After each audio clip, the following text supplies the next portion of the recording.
Hello viewers, I'm SB and welcome back to the Forgotten City, where I have loaded us to just before the moment of inserting the fourth plaque here. We are ready to go into the Great Temple. But before we do so, I wanna talk at you for a second here. My suspicion is, based on the number of dialogue options that I saw with the thing that happens inside the temple, that we are in for a bit of monologuing. I think the game is just gonna sort of explain itself. And before we do that, I wanted to monologue. It's my turn, goddammit. I wanted to sort of lay out a little bit more formally, with a little bit more like thought behind it, where exactly I am at with this game in a way that's more explicit than annoyed. Because, like, to be perfectly honest with you, playing something like this for the channel is a little bit of a nightmare for me. Not in the sense that, like, I'm saying the game is bad, but in the sense that engaging with a game that is trying to make an actual intellectual or philosophical argument in a very explicit but clumsy way, while I am trying to produce, let's play videos on top of it and having to like extemporaneously respond to the things it's saying, really, it's a terrifying experience because I want to get to slow down and have a thought and maybe write something and take a second draft and then come to y'all with the second draft. And I'm trying to keep things rolling in the video, and it's a very stressful experience, which has maybe contributed to some degree to the not great time that I've been having. So I have been thinking about this a little bit, and I guess where I've come down with it is I have two major thoughts about the game at this point. First of all, I think that the game as it stands right now is very functional as like a structural critique of certain kinds of moral and legalistic systems, right? You are supposed to see the way that these rules in the game world, the rule, the golden rule, which is made up of many little sub-rules, disproportionately affect the people who are not in power, right? The powerful basically get to do whatever they want and they get away with it. And people who are less powerful are punished disproportionately for all kinds of tiny little things. And, all the way down to duly picking up an object, and that ends the world. You're supposed to see this stuff and get angry. It is a moral statement and it's intentional. However, it's not enough.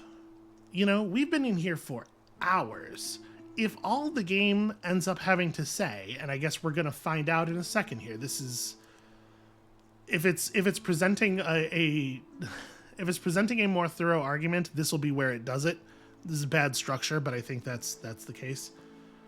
But if the end result ends up being these moral systems are inconsiderate and unfair, like, we have been in here for hours, dude. You have to develop your argument more than that. I don't know that there's anyone in the world that you could walk up to and say, hey, I think that the rule structures of our society are unfair and disproportionately punish the poor and marginalized, and have them say anything other than, yeah, I know. Obviously, where are you going with this? And maybe I'm just like a little sensitive to this because we have played some other games recently, like the Eternal Cylinder, that I felt committed this same sin, where it's just like acknowledge a problem or say something very trite and surface level, and then repeat that over and over again for 10 hours instead of developing the argument or presenting any kind of alternative that you think would be better, or it's not impact not well matched to length of form, I guess, is my complaint. Where are you going with this?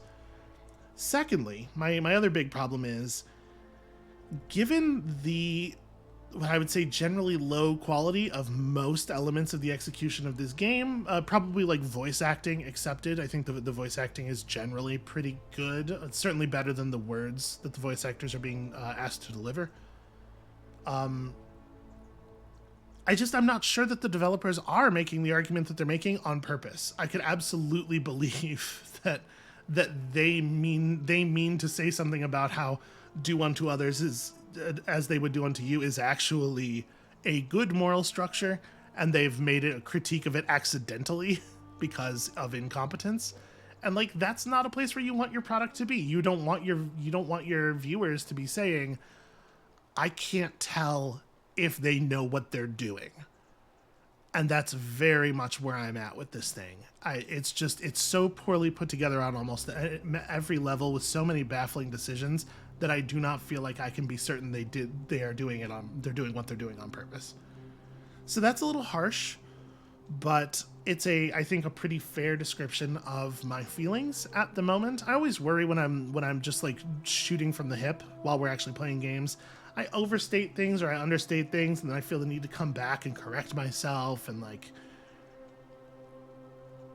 this, I feel confident I can stick with this. This is where I'm at with this game. Also, I have to say, I don't think that the form of the game is very well matched to what they're doing here. Like, this thing would almost be more functional as a visual novel.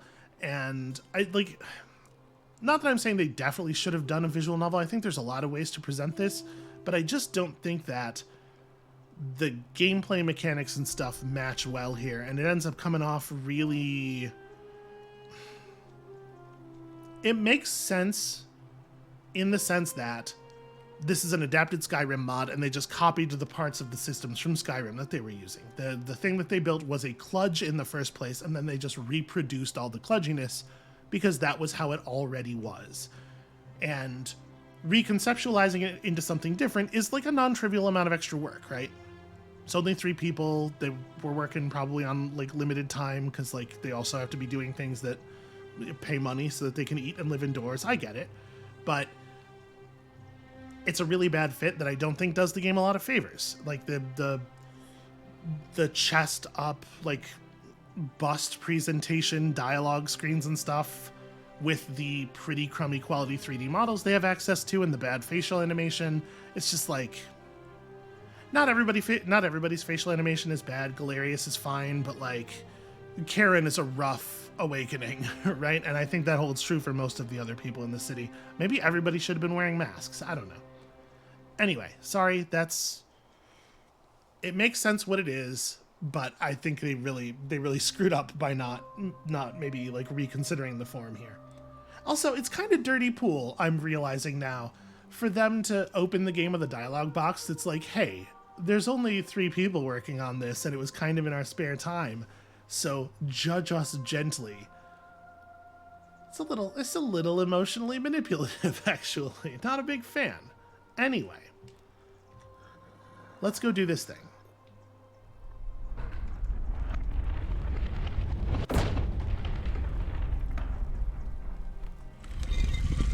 I will say, it's not entirely fair. I'm not blaming the game for this at all. But I was a little surprised initially the first time we did this when the obelisk did not like shoot a laser at the door. And there's no reason that the obelisk should shoot a laser. It's just like a weird media expectation that I have that I've gained from somewhere. You know, maybe it's Command and Conquer. I just feel like when obelisks do stuff, they should shoot lasers. So we go through the temples in sequence here. Now we're in the Egyptian one, and so we say Osiris. This is the part I did off camera. Well, it was on camera when I did it, but you know what I mean.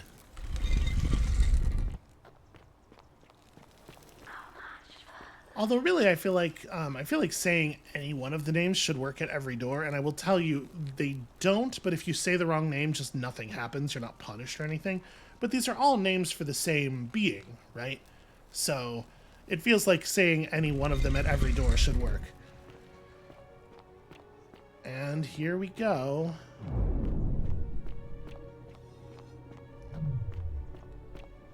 Yep, that's it. It's Ancient Aliens. They did Ancient Aliens for some reason. They thought that this was a good idea. We're gonna go talk to the head alien here, and I hope he has a good explanation. And here you are.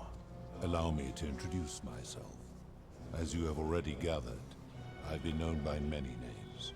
Nergal to the Sumerians, Osiris to the Egyptians, Hades to the Greeks, and Pluto to the Romans. And also I was in But the one Stargate. I don't know if you saw constant it. through all has been my title, God of the Underworld. And I've been watching you with curiosity, mortal, ever since your arrival. You are unlike the others, aren't you? And what is more, you carry a weapon that was never intended for mortals to wield, and you do it so brazenly. Oh, interesting. But there will be time for your reckoning later. First, as a reward for undoing the desecration of my obelisk, I will allow you to satisfy your curiosity. Ask what you will. Last time I came through here with the bow equipped, right? You saw at the end of the footage of last episode. So I thought that was why he said that thing about brandishing the bow, but apparently he just says that if you have it at all. Well, I mean, you must have it here to get here, right? Is that true? Do you need the bow to get the I think so. Probably. Anyway, we're going to talk to this guy just like we've talked to literally everybody else. Hey, pal, what's your story? My story is many thousands of years long. Oh, good. You will need to be more specific. What do you wish to know? You're a god? Question mark? It is a matter of perspective. God is a label I was given by you mortals, not one I gave myself. Your ancestors revered me because to them, my knowledge and technology made me incomprehensibly powerful, just as you might seem so to an insect. But despite all that, there are rules even I must obey.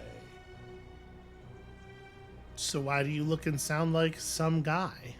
My kin and I all adopted this form long ago, so that we might better understand and communicate with your kind. In time, we grew fond of the sensory delights it affords. Desire, joy, ecstasy, even rage and sorrow, while an acquired taste can be addictive. That's, the idea that sorrow is a sensory delight, that it is something that comes from the senses and not from any, like, sort of, like, intellectual capacity, is very strange.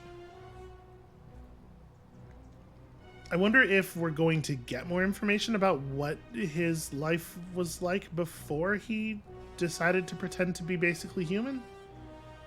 Because I'd be very curious to know, like, what the intellectual state and capacity of the pre-human body is. Can I see it? Can I see the pre-human body? No. Long ago I swore to Persephone that I would remain in this form for as long as we remained among your kind. I must honor that. Must you though? Couldn't you just... This is my beloved. Like me, she has been known by many names. Ereshkigal to the Sumerians, Isis to the Egyptians, Persephone to the Greeks, and Proserpine to the Romans. Or perhaps you might know her as the goddess of springtime, the cycle of life and renewal.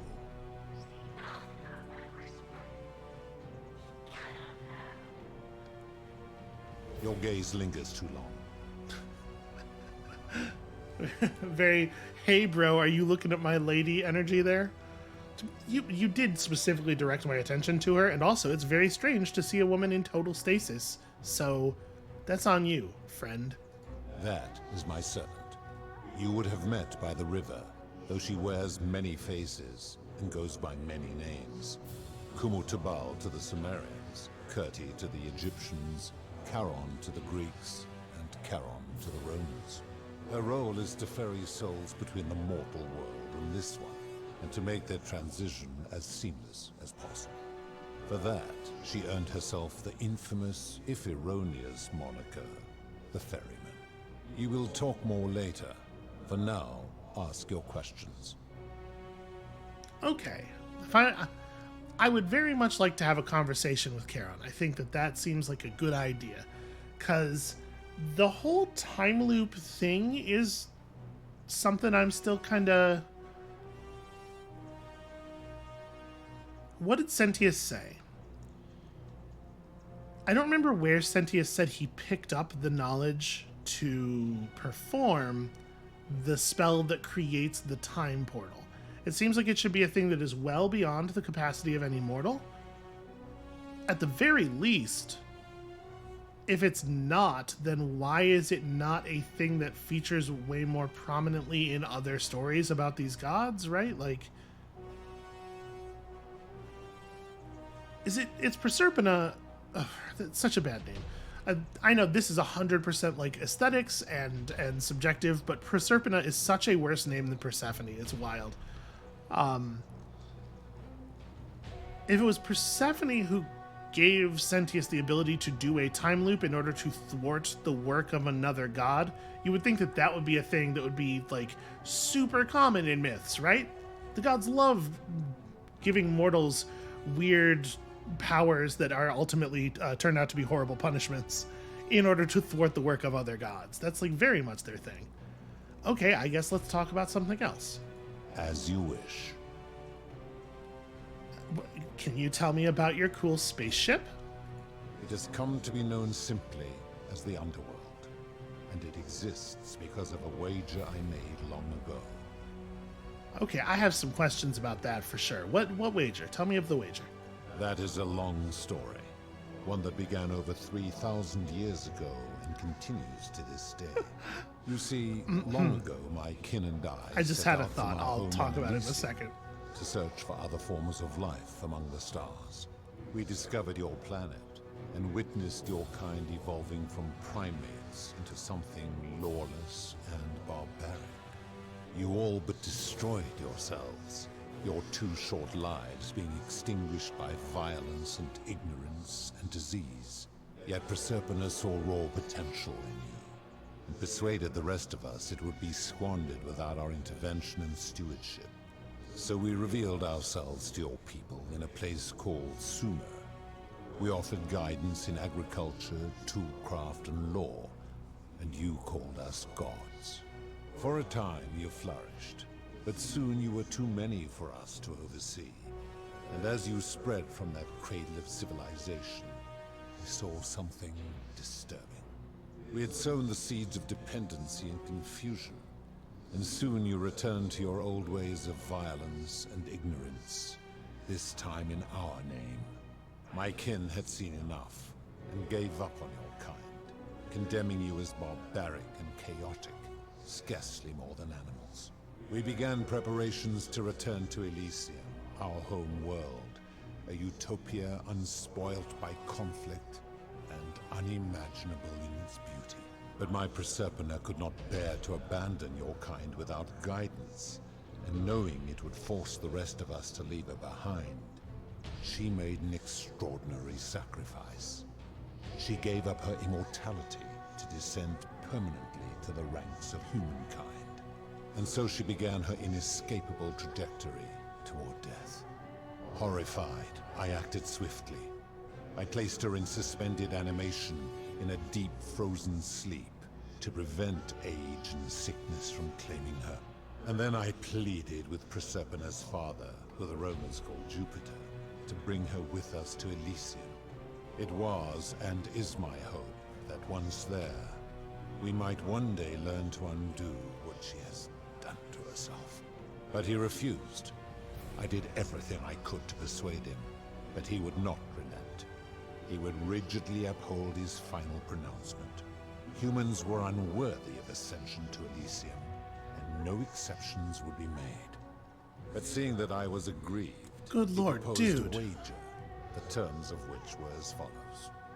If even one human city could prove itself capable of living without sin for a single year, then Proserpina and all of humanity would be permitted to join us in Elysium.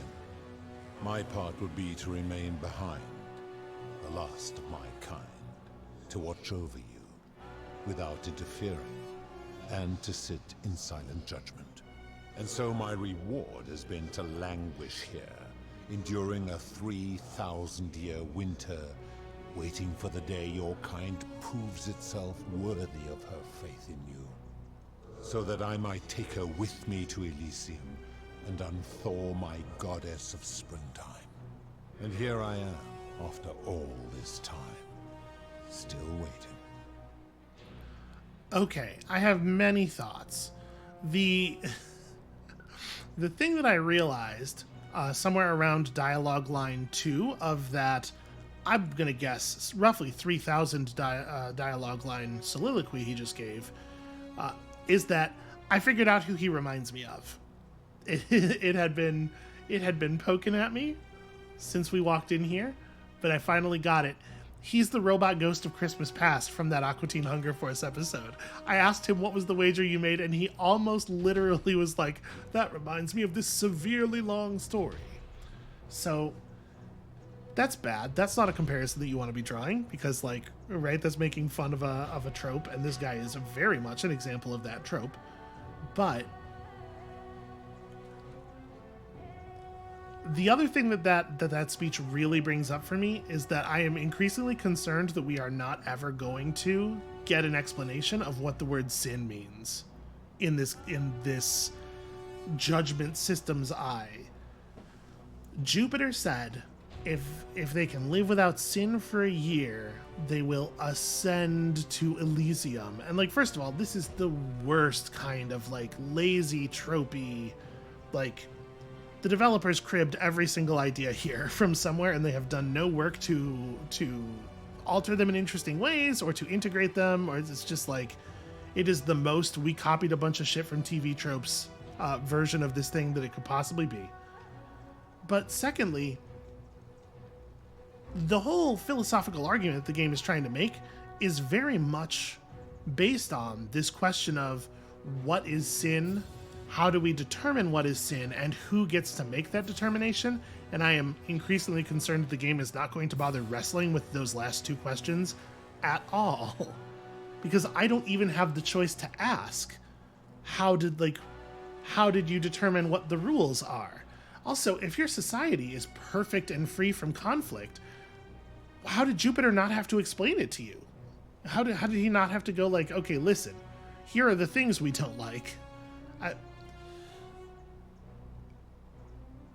I think the game is just going to abdicate in its responsibility, and it is absolutely going to fail to make any kind of meaningful statement.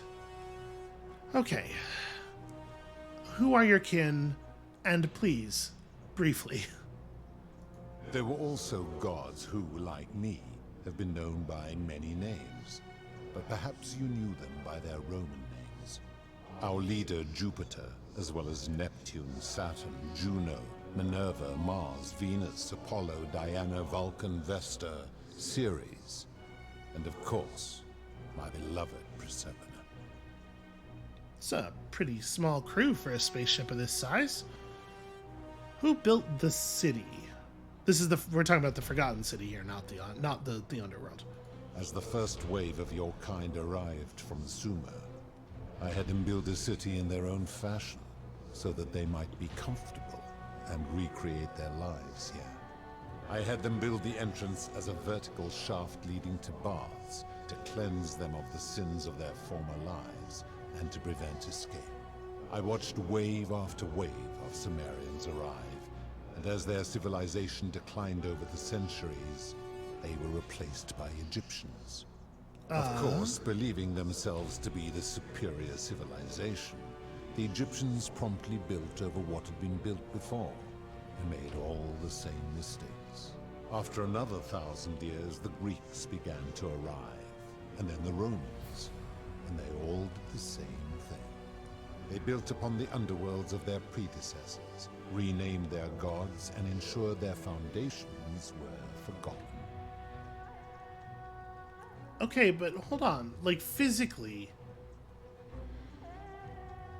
the city the Sumerians built is, like, in a cave that is below a cave that is below a cave that is below a cave that is below the surface of a place that's metaphorical, right?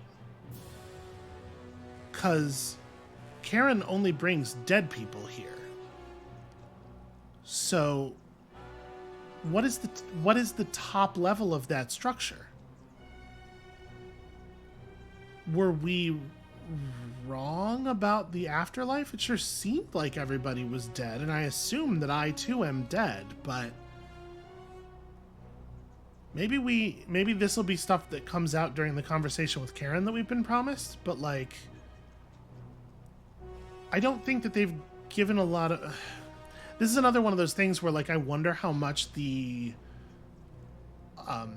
shape of this conversation and this guy's story is informed by the fact that this used to take place in the world of Skyrim, and so the top layer of it was just like a physical world that you just came down from. I guess I don't know that. I'm assuming when they say it's a Skyrim mod, I'm assuming that it's like you download this and that it's a place in the world of Skyrim you could go to, with your Skyrim character who is presumably alive. Because like he just blows right past it. He's like, well, it was Sumerians and then the Egyptians started coming, but like, no, the Egyptians didn't start coming. You are deciding who shows up here, right? And the next question is, how did you decide who comes here? So I guess we're about to get that answer. But like, I'm not clear. Are we spirits? Do we have real world physical bodies that have been reconstituted using the alien technology or something? I think hopefully this is a set of questions that are going to get answered, because otherwise, again, I don't think they've I am concerned that maybe they didn't even think this through. To ensure the wager was fair, it was important that my subjects were chosen at random. To this end, I had my servant distribute 1,000 tokens fashioned from silver, a rare element at the time, across all of Sumer. Whoever died while in possession of one of them would be located by my servant and ferried to this place, with no memory of how they arrived. As the tokens were discovered, they were traded, smelted, and fashioned into trinkets, and eventually coins, spreading to Egypt like seeds on the wind. Later, when they spread to Greece, they would come to be known as Charon's Obol, or as coins for the ferryman. Some placed coins in the mouths of their dead, hoping they would awaken here, though they had no way of knowing which coins were fashioned from the original tokens. In fact, almost all of the tokens are accounted for, only 2 remain. And so after this wave destroys itself, as it is destined to do, your kind will have squandered the last of its potential to ascend beyond this rock, and Persepolis along with it.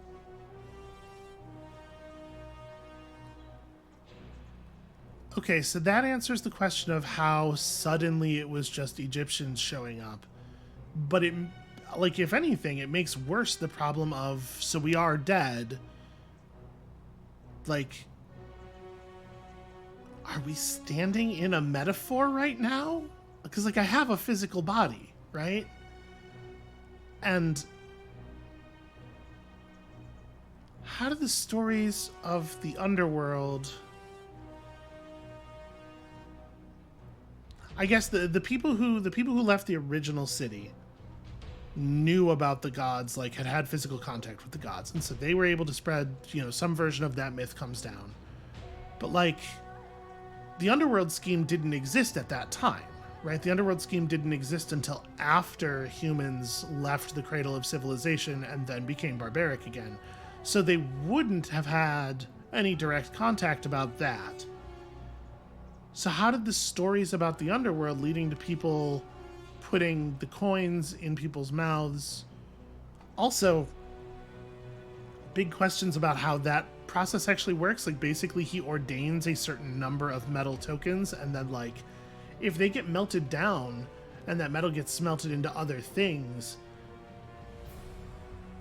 I don't know. This is probably, at this point, I am probably approaching just sort of like fan fiction territory, but like, what is the actual physical process of that? If a coin gets smelted down with a bunch of the other coins and then they use it to make something larger that is metal, then the total number of tokens has been reduced, right?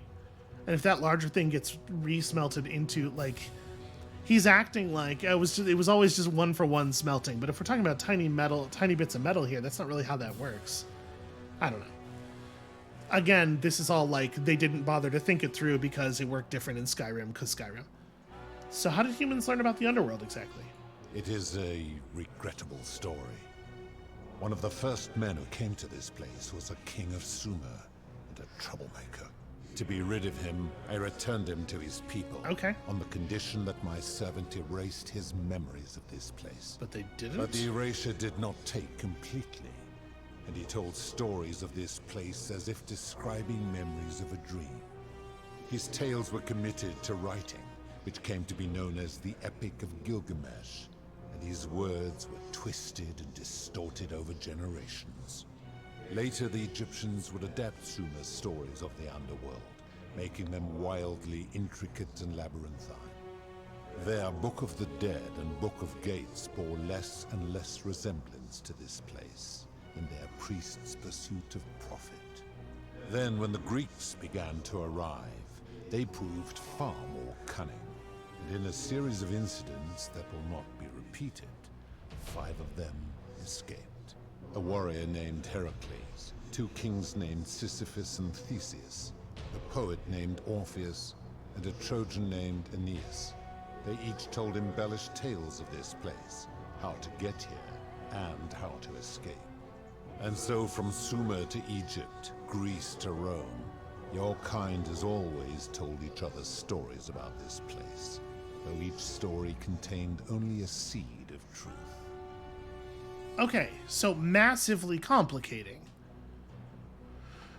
The stories of the Greeks who actually did escape and went back to the physical world and were able to tell stories mean that in this place we do have real-world physical bodies.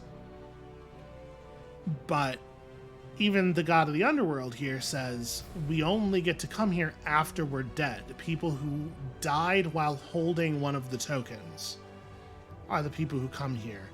So what's the story with how do I have an alive physical body? How do any of us have an alive physical body? And none of this explains the time magic. Let's see if he goes on to do so. And like I said, I can't imagine they're going to bother to explain the stuff about the metal. Of course. This feels like a very silly question. I mean, the answer is, we know the answer to this. The answer is no and yes, depending on what you mean by responsible. That is merely the name your people have given to it, but yes, it is my doing. It was Jupiter's doing. It's your maintaining. Okay, so why turn people into gold? This is juicy, and we're gonna get to it. Why turn people into gold? That is a story dating back to the very first wave. After the Sumerians finished building their city, the self-declared ruler threw a banquet to celebrate. Now this man was unmarried, and many women were vying to become his wife, a prestigious position of power and influence in a new world. Of all the women, 2 were particularly ambitious. Both were beautiful, and both arrived at the banquet wearing eye-catching dresses and painted faces, their hair woven in elaborate fashion. The first woman, recognizing that she would require an advantage to win the ruler's affection, draped herself in jewelry, ornate necklaces, bracelets, and rings fashioned from gold. Seeing this ostentatious display, the second woman grew envious, for she had no such jewelry at her disposal. She prayed aloud to any gods that would listen to cover her in gold, and when her prayer went unanswered, she took matters into her own hands. While the others indulged at the banquet, the second woman summoned the first for a discussion in a quiet place. She checked that nobody was watching, and pushed her rival from the top of the ziggurat, where she broke her neck on the rocks below. But I was watching, and I decided to answer her prayer. I took the golden bow left behind by Diana, and I shot that woman in the heart, covering her from head to toe in a layer of molten gold. And I left her to stand there, that she might serve as a grim reminder of what befalls those who sin in my domain.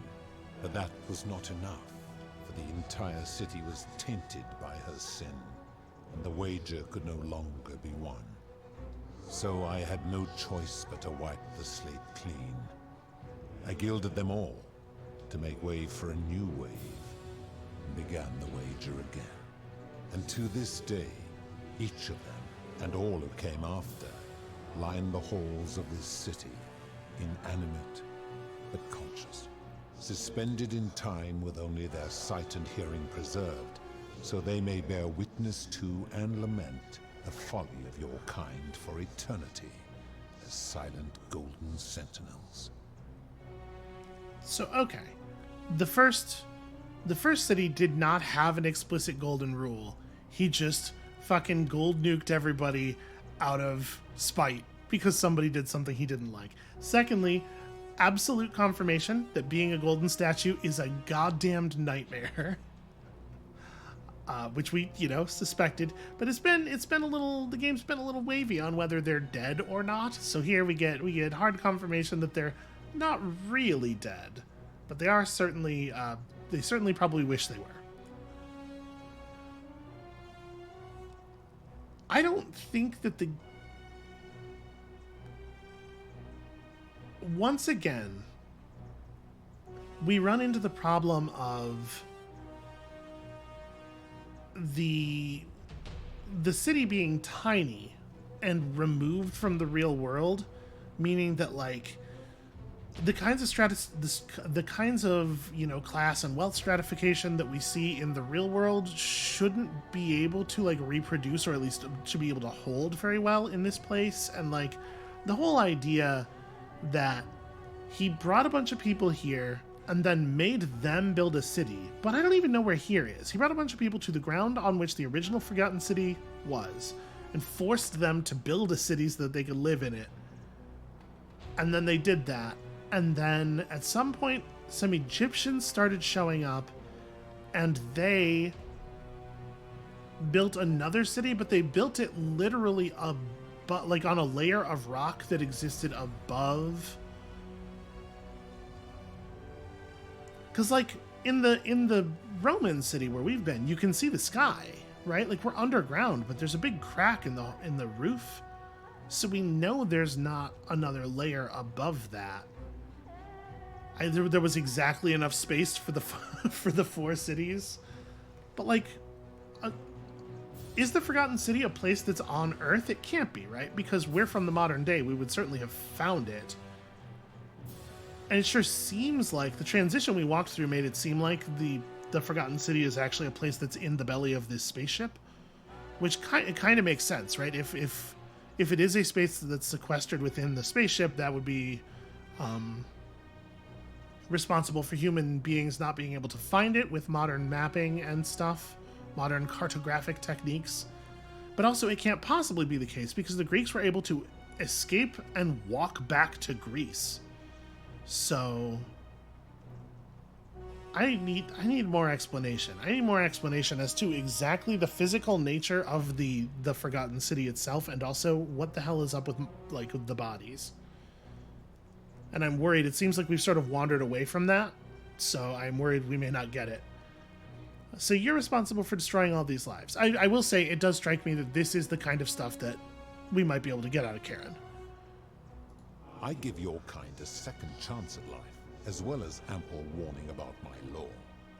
And when you disobey, and you always disobey, you force my hand, bringing terrible suffering upon yourselves. And so you ask if I am the one destroying your lives. And I say, no, you destroy yourselves. I am merely the means by which you do it. Except for the Sumerians, who did not receive any warning at all. Also, why did Diana even have a bow that turns things to gold to leave here? Doesn't their civilization not have any conflict? Why would she just be walking around with a bow? Also, they're in space. Why would she... Alright. Hey, where did all these new golden bows come from? When my kin departed, they left behind many relics, which I inherited. A consolation prize of sorts. The golden bow originally belonged to one of my kin, who the Romans called Diana. As my collection of golden statues grew, I chose the most ferocious among them, and equipped them each with a duplicate of her bow, and tasked them with hunting down the Forsaken at my behest. They became known simply as Furies. But like, no, that's not what happened. All of the Furies are physically identical. Like, I guess it's just like, you know, the the pack of 3D models that they bought only had so many models in it. I'm assuming they're not building these by hand. But, like, this is the thing. Knowing that all of the Furies look perfectly identical, why would they not just make him say, yeah, I built those? There's a fucking factory line somewhere on the ship just pumping those out. Because, like, clearly he had to manufacture the bows. It's a very strange choice that does not mesh with the actual mechanical choices they made. All right, let's get into it. This is the important stuff. What do you consider a sin? I've always considered that the cornerstone of morality is the ability to determine right from wrong on one's own. That doesn't... No attempt to lay out rules like your Code of Hammurabi or your 12 Tables of the Roman Republic can ever cover all possible scenarios. This should come as no surprise to you, since the core principle has been expressed in many forms by many of your civilizations. The Egyptians made a rudimentary attempt with do to the doer to make him do. The Greeks refined it with avoid doing what you would blame others for doing. The Roman Stoics added, treat your inferior as you would wish your superior to treat you. Even the so-called cultists hiding among you often say, do unto others as you would have them do unto you. It is the simplest of concepts, and each one of you is born with the faculties required to apply it to any situation. Yet none of the peoples who expressed this rule were able to uphold it. Curious, is it not? See, that's really interesting, because now they've written him as an idiot. Those are not the same principle, and the argument that he's making here is, like, first of all, not a response to the question I asked, because he's not talking about what is sin, he's talking about how do you determine what is sin. It's a very interesting choice for them to make him someone who is so, like, cartoonishly dumb and wrong about the thing that every other character spends the entire game talking about.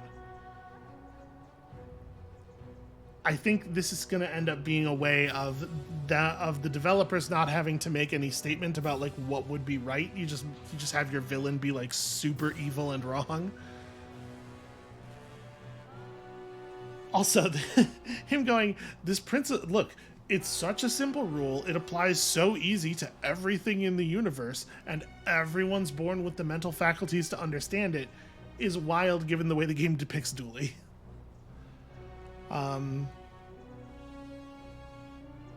So what am I trying to accomplish in this conversation? Because, like, this is true, but he's not going to be moved by this, right? With his level of imperiousness, he's just going to tell me, well, of course not. That's not how it works. I'm not the one who has to not sin.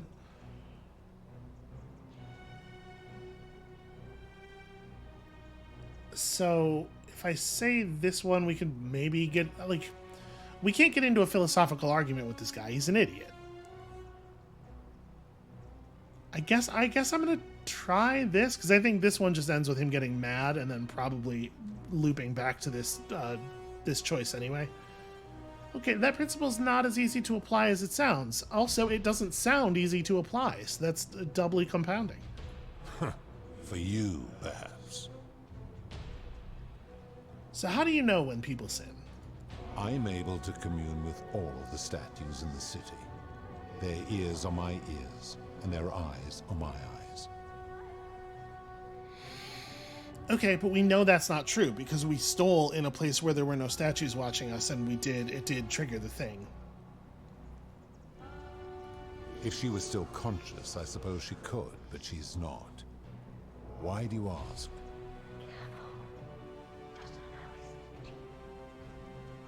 Yeah, no, I know. Super funny that he was like right on top of us for staring at his lady for a little bit too long, but then he didn't notice that thing that just happened at all. Why did I need to look over at her when she whispered? I'm very used to her whispering to me. No reason. Then what an odd question. Oh yeah, it was strange. At least the characterization of him being really dumb is consistent. I do appreciate that.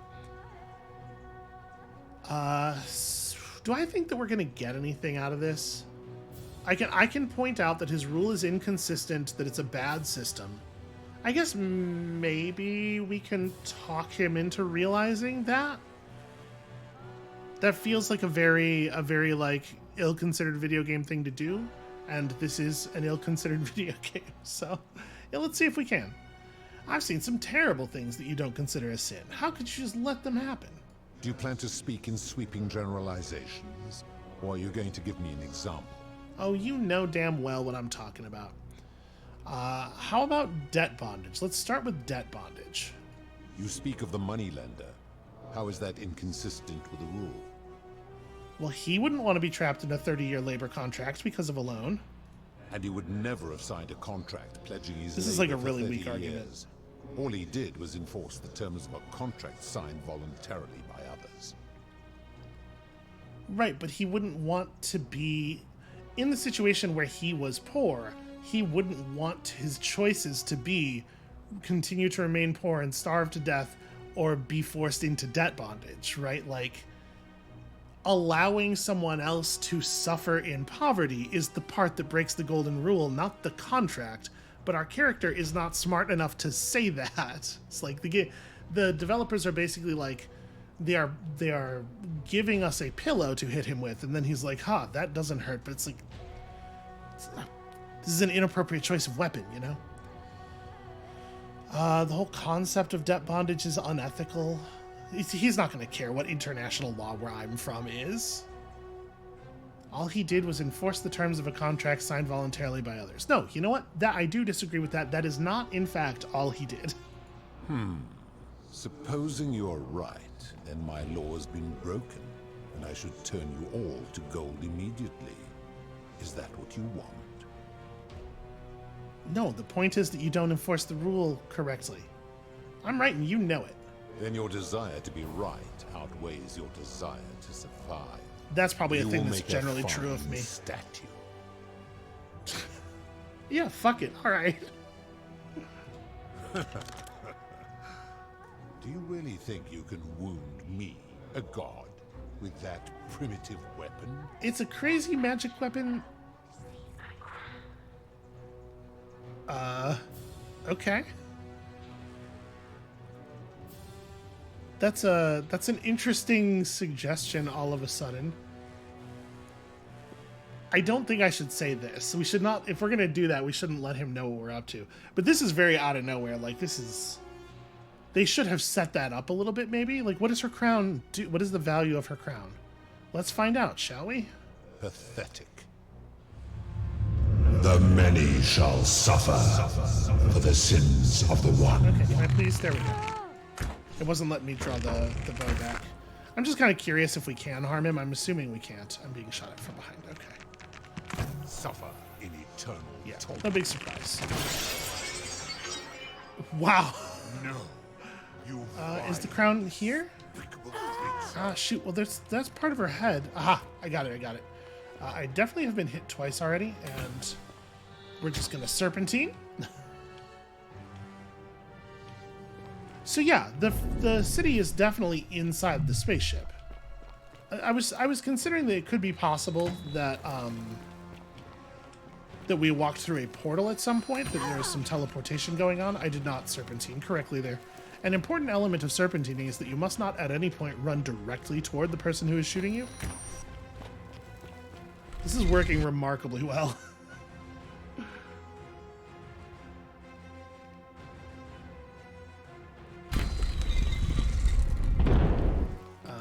Yeah, this way. So yeah, I don't have any idea what Proserpina's crown is supposed to do. If this thing is going to have some kind of magic powers that will help us, maybe that should have been established at some point. But I guess they didn't want to like tip their hand that we would be like meeting her. Oh, this is bad. Okay, she missed. I guess I'm going to keep wiggling back and forth. It doesn't feel like it's going to matter too much on a thing this narrow, though. No, get up. Get up. Ooh, that's a fall. Okay, no, we're good. We're good. What timing?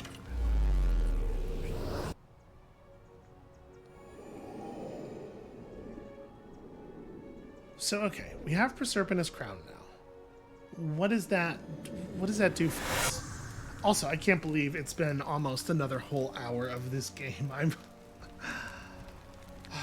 That's partially my fault. I'm stopping to talk a lot more this time, this episode than I usually do. Follow Sentius. Oh, yeah. That's. I mean, do we just go back? What is the? This is the wrong button. What is the crown for? Do I not actually have it? Maybe we did that wrong. Maybe I was supposed to grab the crown and use it for something in that room. Shoot. Well... yeah, right before she died, she told me to take the crown and she didn't say why, so I didn't get credit for taking it. Salve, friend. Galerius, for real. All right. Oh, shoot. No, wait. Galerius. No. Oh, my God. Turn around and talk to me faster. I have a thing you need to do. Shoot. Can I not do it now because we didn't... All right. See. I should have told him to do the Ulpius thing, because if you tell him to do the Ulpius thing, Ulpius decides never to even attempt the suicide in the first place, and thus we wouldn't have to deal with him outside the temple. I definitely pressed E while looking at her crown. Like, the little text prompt came up. I saw it. But the game doesn't give you any, like, visual or auditory feedback at all on whether you pick something up a lot of the time. So... maybe it just didn't grab, and I didn't notice that it didn't grab. I sure felt like when I hit E was when the prompt, the text disappeared. Can I just avoid you entirely? Yes, okay, cool.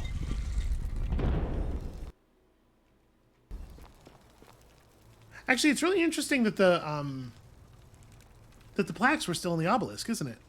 I didn't really think about that until after I had already hit the door. But broadly speaking, it is the case that physical things reset. I guess it would have to work this way because we don't have the plaques in our inventory anymore. But that again is like that's a video game gameplay convenience overwhelming a thing that makes any sense at all within the story and the world they've constructed. The rules of this place are like absolutely arbitrary.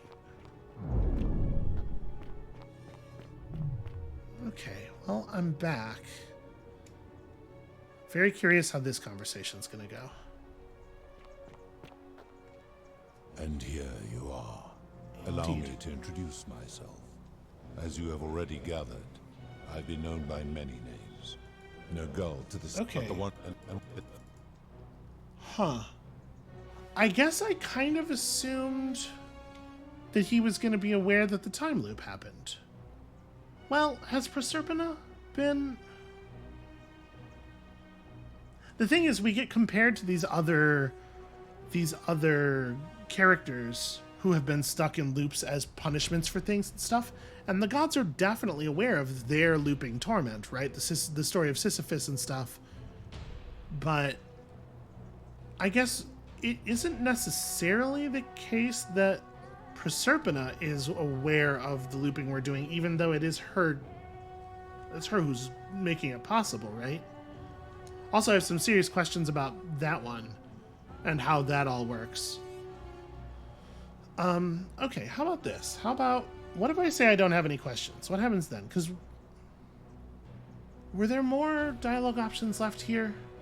So we could try to navigate the tree up to the point where we pissed him off and try not to do that, I suppose.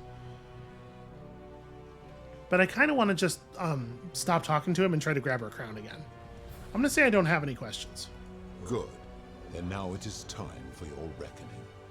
Only, it seems, something is wrong. It has long been within my power to see into the hearts of mortals and weigh their deeds in life. But when I peer into you, I see only a blank slate, as if you did not exist until you appeared in this city. How is this possible? Charon, where did you find this one? I do not remember ferrying you. How did you come here? Well, you did ferry me. I gotta be honest with you, I was also expecting Karen to have some idea what's going on. So I guess Karen's not aware of... Karen and the god of the underworld here both experience linear time in the same way that, like, everybody else in the city does. And so she doesn't remember because it hasn't happened to her yet. But that's wild. If she's... The level of magic that we're supposed to understand the people here to have, it just seems very strange. Well, I am from the future. If that is true, then I sense the intervention of someone powerful. How did you come That's to interesting. be this time, mortal? Who brought you here? We cannot know.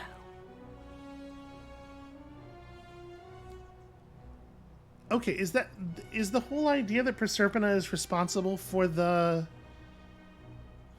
original time, whatever it is that happened? Because I'm actually pretty unclear on how some of this worked still, even after we listened to this dude talk forever and ever and ever and tell his ridiculous stories. I mean, I was hoping you could tell me, and this is not a lie, by the way. I was hoping that. I do not know. My kin departed long ago, and Proserpina has slumbered for 3,000 years. But shouldn't you know this, as the god of the underworld? Tread lightly, mortal. Enough of this. It seems I will need to put your reckoning on hold for now. But answer this. Why have you come here? What is it you seek? Well... I mean, I do want to just try to grab her crown, but now that we have access to this stuff, I am kind of curious how it goes. I would love it if you could just, like, cut it out with this golden rule stuff. Your hubris is amusing, so I will allow you to make your case. But I warn you, if you anger me or waste my time with lies or wrong-headed arguments, you face death here. So, tell me, why should I put an end to the so-called Golden Rule? If you make any wrong-headed arguments, I'll kill you is a hell of a trapdoor for him to leave himself.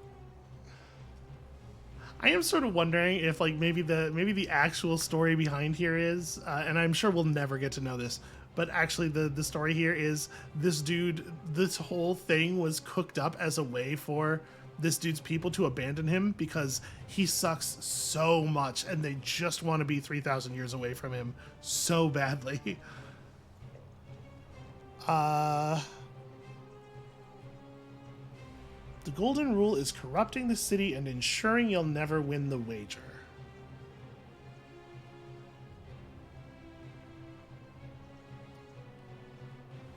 So the way that the Golden Rule affects people unfairly, do we feel like that is...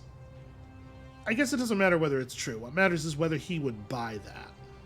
But I don't think it's true. I don't think that the Golden Rule is the thing that's causing people to break the Golden Rule. I think the problem here is that the Golden Rule is, like, fundamentally, logically, and morally unsound. But our character's not going to be allowed to make any substantive arguments like that. I can't imagine at this point, after being unable to do it for the rest of the time. Yeah, I mean, let's try it. Let's see what he says. I think this is a pretty weak argument that's pretty obviously false, but again, he's not super sharp, so... How so?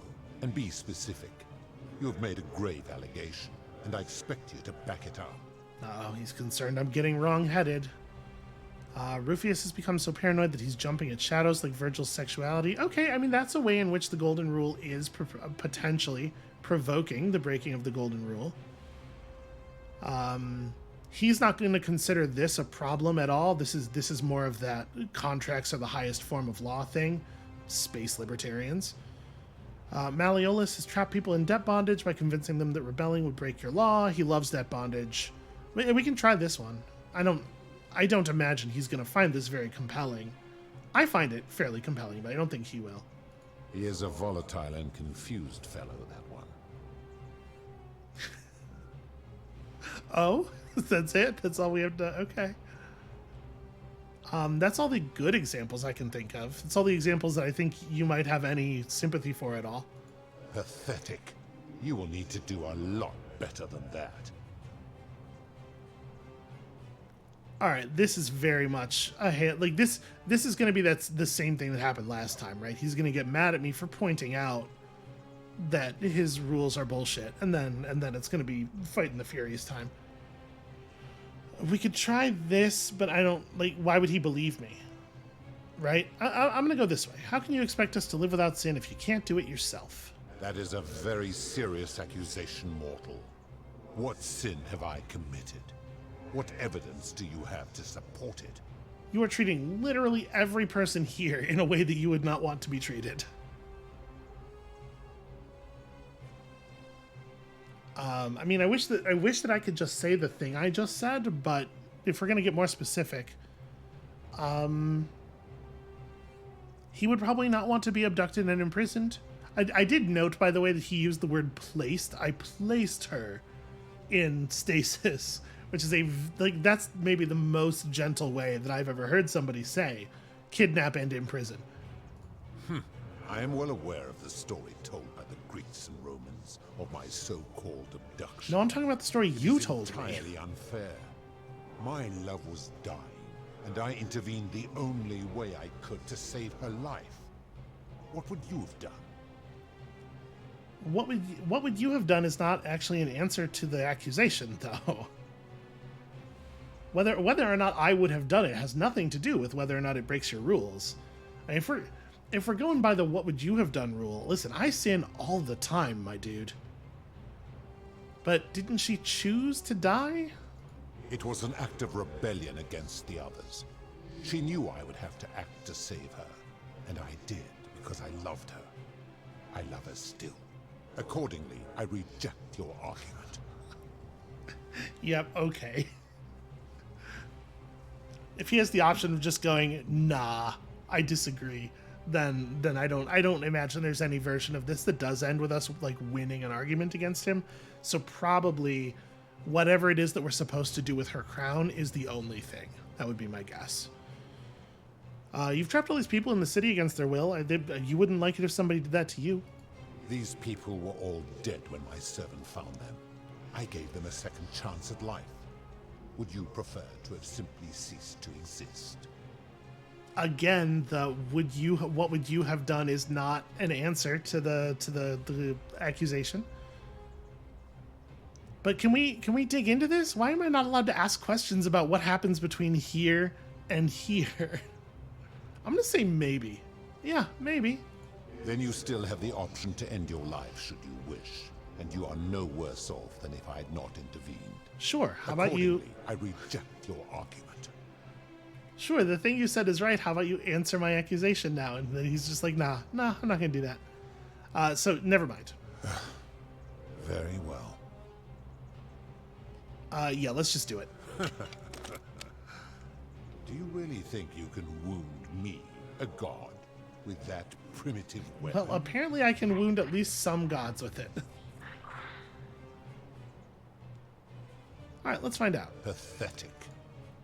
It's not The clear to many me. shall suffer That time I was able for to the sins of the hell. one. Is that her head?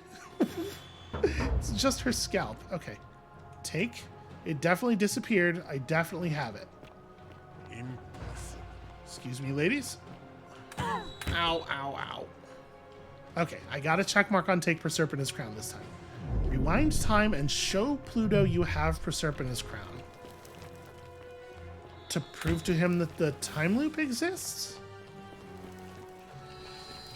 I guess the way things have unfolded here, it is the case that he does not already know that, which I would not have guessed was true.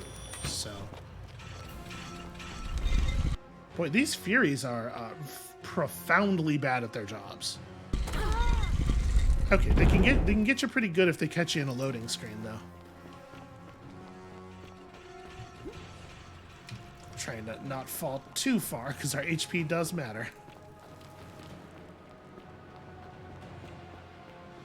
So we're going to prove to him that the time loop exists, which will be some kind of evidence that he is being imposed by Proserpina, provided that he understands that that's a thing that she is capable of. I guess. But like that's still like the game completely refusing to engage with the philosophical and moral concept that it pretends that it's going to be about for the vast majority of its runtime. It's like a really unsatisfying answer. Again, it feels very much like a Mechanic's first design, where it's like there has to be some way to win. So how do we make it so you can defeat the god of the underworld, and then all of the ideas about morality and stuff are just like laid on afterward. Okay, hey, do some stuff for me. I'm just gonna press all these buttons real fast, and that way Ulpius won't even be there. Okay, let's go.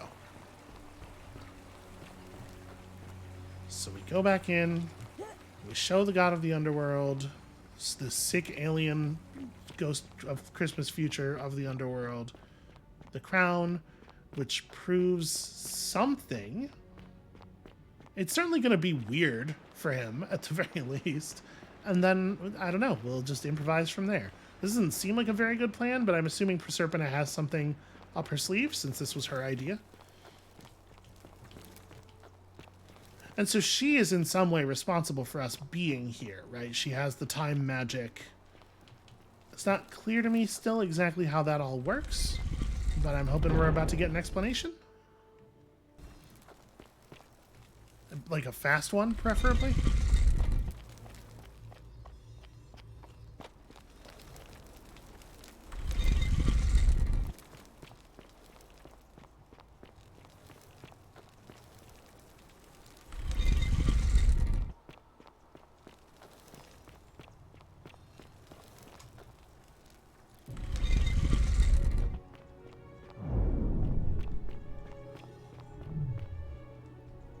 I do wonder, like, I wonder if they expect people to see that door and then to come through that door and be like, oh my god, wow.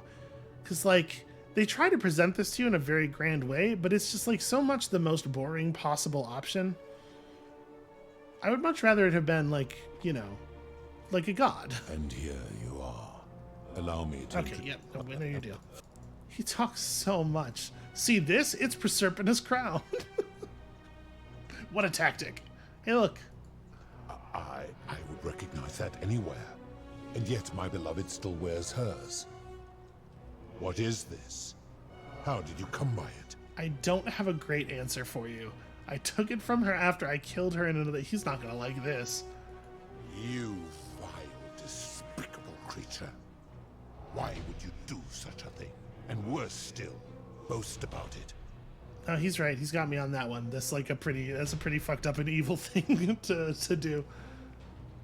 Look, I didn't want to kill her, but if you don't put an end to the golden rule, I'll do it again. But then if I do that, he's just going to invoke his golden rule god powers, and I'm going to have to loop back to when I haven't killed her. And these two options, why is this even a choice? These are the same thing. It drives me crazy when the game does this. Just offers me two dialogue choices that are identical. One of them should say lie after it. So like this doesn't make sense as a tactic. The mutually assured destruction problem that we were talking about earlier still totally applies here.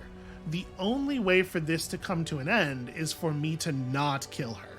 Because in any version of this scenario where I kill her, he makes it so I have to loop back to before I have killed her.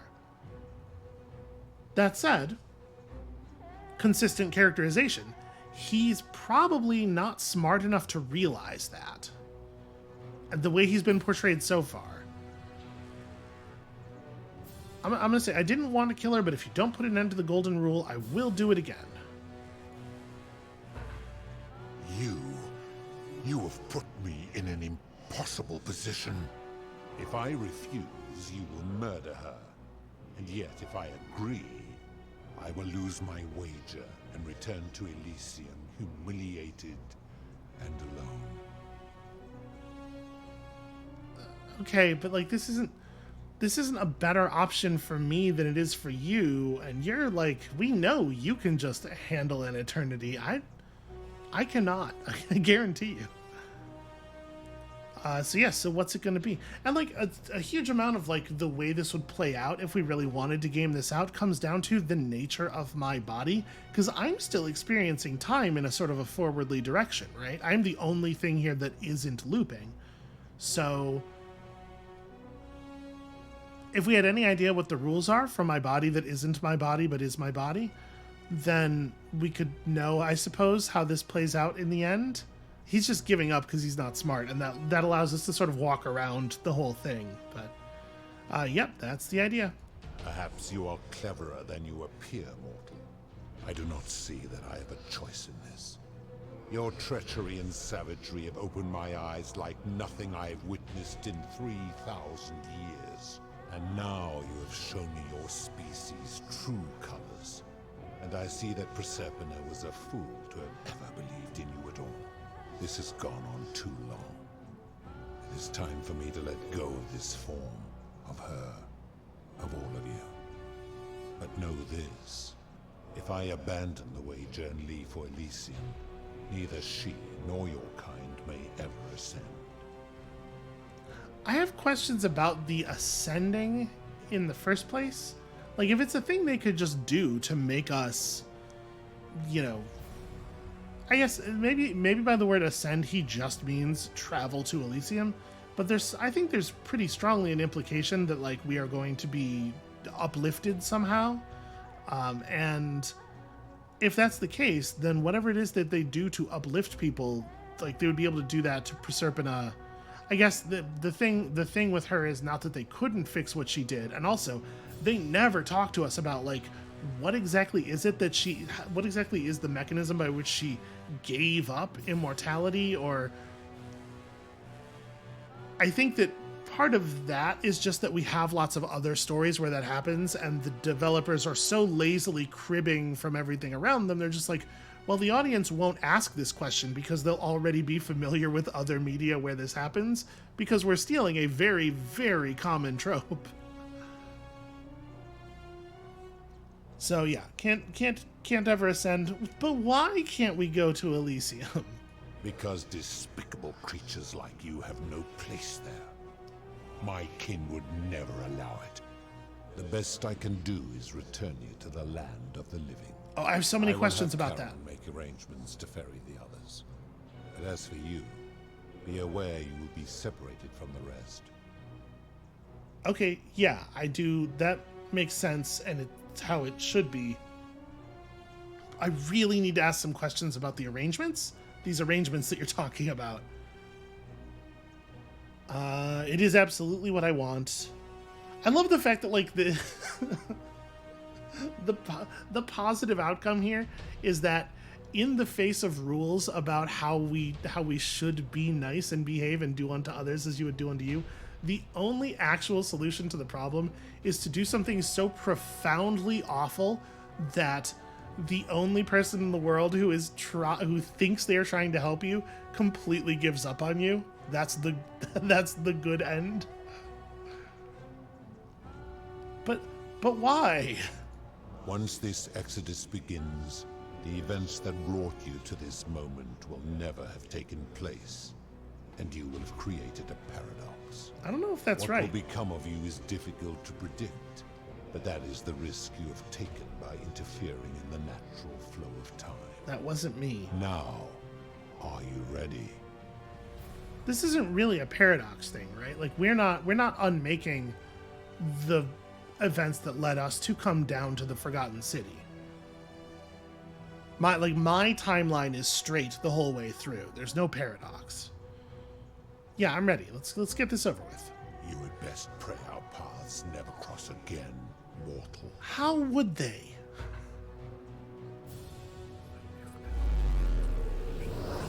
What a bizarre way to try to threaten me. Oh no, it's sliders, but backwards.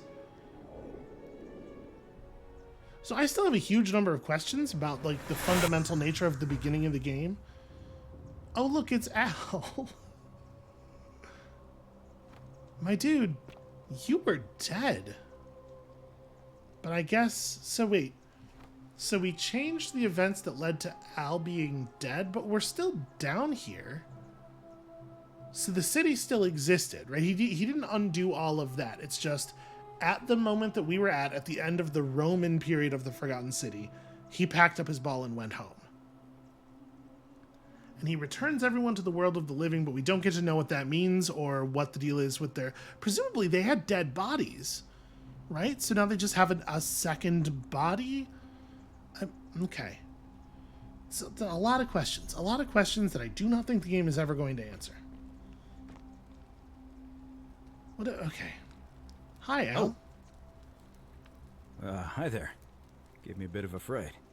Thought I was in here alone. I'm Al. Yeah, Al Worth. I came in here to find... I still think this name sounds like a joke or a reference, but I can't place what it would be a reference to. And maybe I'm just, like, super sensitive to this because of the Karen thing that happens at the same time that you hear his name for the first time. Well, here I am. I'm sorry, I didn't catch your name. It's not important.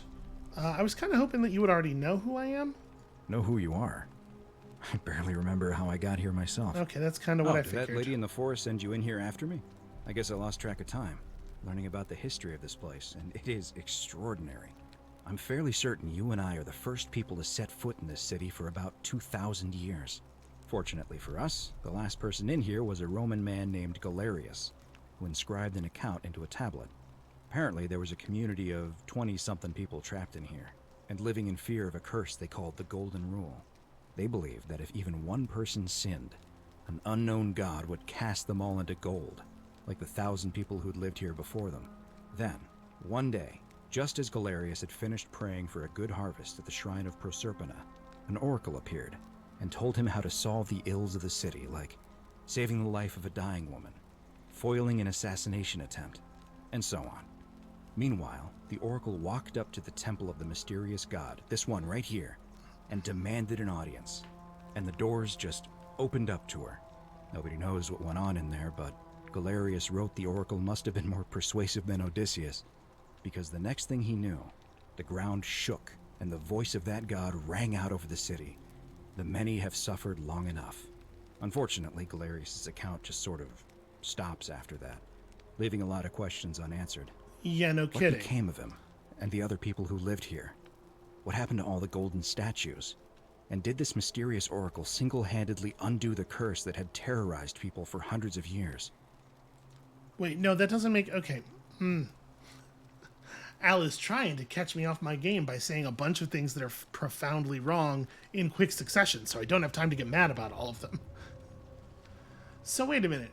So what we are to understand from the story he just told is that, first of all, he found this tablet and he could read it.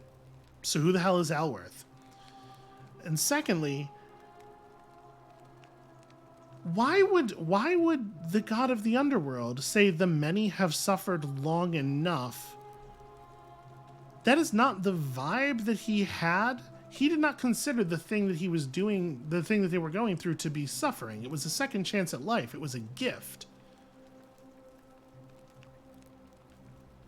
Why on earth, hold on a second, also, why on earth would he return them to the land of the living instead of just returning them to being dead as they were before he took them?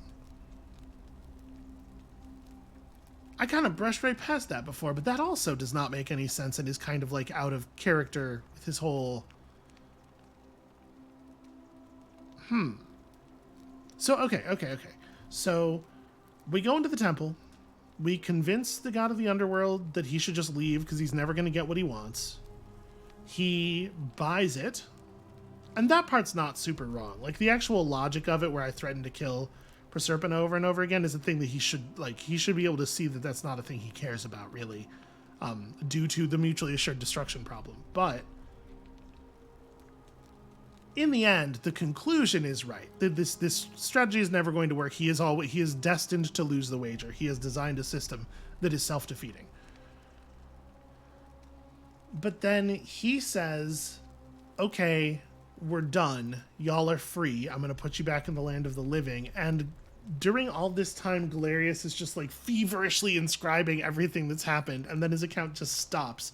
So this is like another version of that I was writing a thing and then they killed me while I was writing problem that a lot of like very hackily written things have, where he just like, he gets raptured effectively right after he writes, "Oh, I think we're about to be raptured." And then that sucks. That sucks so much. And what curse that had terrorized people for hundreds of years, like, that's a wild understanding to have of what happened. Especially if he's drawing it entirely from this thing that Galerius wrote, which wouldn't have that information in it, right? Or like, I'm gonna be honest with you. That sounds a bit far-fetched. I don't know, it reads like an earnest account to me. How can you even read it? I think I found a way out through the aqueduct that brought water into the city. Follow me. I do kind of wish we had tried this. I'm sure we would have found that we can't get out, or that trying to escape triggers Pluto to turn everyone to gold or whatever. But I do sort of wish I'd gone and tried that. Sure, I'm right behind you, Al, person who's definitely trustworthy. Oh, I don't even get to see the way out. We're just gonna fade. Did I just fall? We were definitely in a falling animation. Okay, I'm not allowed to go back. So, to be clear, though, where we are right now is where we were brought after we died, presumably, because whatever the system is that happened here, we were brought by Karen to this place. So...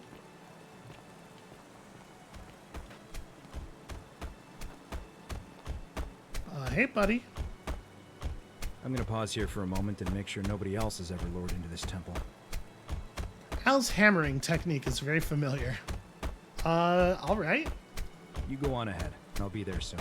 Sure.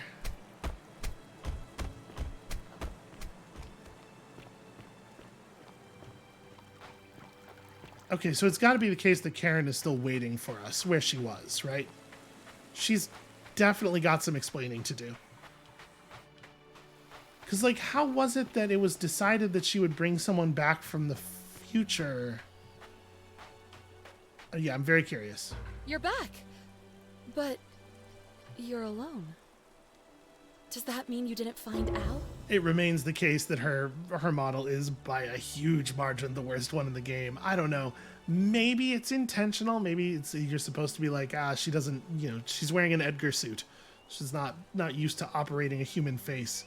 But again, like, they can't get away with doing stuff like that because of what a bad job they did on so many things about the actual game. There's no way to assume that something that is pulled off crumbly is pulled off crumbly on purpose. Yeah, no, I found him. He'll be here in a moment. Oh, what a relief. Thank you so much. I was beginning to think you'd both become trapped in there. Why don't you tell me what you discovered while we wait? Awfully curious. Well, I discovered you're not who you said you were. I remember meeting you 2,000 years ago. Ah, I see. I thought you might. Okay, good, yes. Well, now you know. I suppose you have questions. Yeah, what is the deal with that dragonfly? What do you mean, who are you really? I feel like we know who she is really. You can just call me Charon, if you like. I am sorry I was not completely honest with you when we first met. I do not enjoy deceiving people. Believe me, I do not. But I have learned, from 5,000 years of experience, that most people find comfort in familiarity, in gradual change, and coming to see the truth in their own time. And that's a huge problem, and we're not reinforcing it. Okay, what truth is that? That you died, of course. You were dead when I brought you here. Yeah, but... My role, as the servant of the god of the Underworld, has always been to assist the chosen to cross the threshold from the land of the living to the land of the dead. Okay, what does the word assist mean here? Why am I not allowed to ask the obviously most important and most pressing questions in any situation? Maybe my character died by taking a significant blow to the head or something. All right, what happened to me? Usually, when people do not remember how they died, It is because they suffered a terrible trauma. Like I had Most trauma? souls would rather not remember. Ask yourself honestly, do you really want to know? Of course I want to know. As you wish. You were murdered. You were exploring an old tomb when you discovered a cache of forgotten relics, including 2 silver coins of ancient origin. Unfortunately, as you emerged into daylight, you were set upon by 2 thieves. A nearby hiker saw the scuffle break out and leapt to your aid, trying to help you recover your bounty. You both fought bravely, but your assailants were armed, and you were not. There was nothing you or your ally could have done. He died instantly at the scene, and you followed a few hours later. That man's name was Al Worth. You were each in possession of a sacred coin, called Charon's Opal by some, and so it was my duty to bring you here. But like, no, that story doesn't make any sense. So I'm coming out of the tomb. I'm coming out of this thing. I just happened to stumble upon the 2 last coins that were made with the particular enchanted silver. I'm coming out of the tomb and I get jumped by two brigands who presumably are there for precisely this purpose, right? To take my find and claim it for themselves. They're armed and I'm not. And they murder me, right? I don't fight back in that situation. There's no version of this where like it's a scuffle that turns into the violence went too far. Like obviously their plan is to kill me. So they kill me, and that makes like me ending up here makes sense. I had the coins on me at the time. But why would it be the case that, first of all, a random hiker coming past would get involved in that situation at all? And secondly, how would it be the case that he had one of the coins on him when he died? Like they need to describe what happened a lot better if this is the story they're trying to sell, because it doesn't make any damn sense.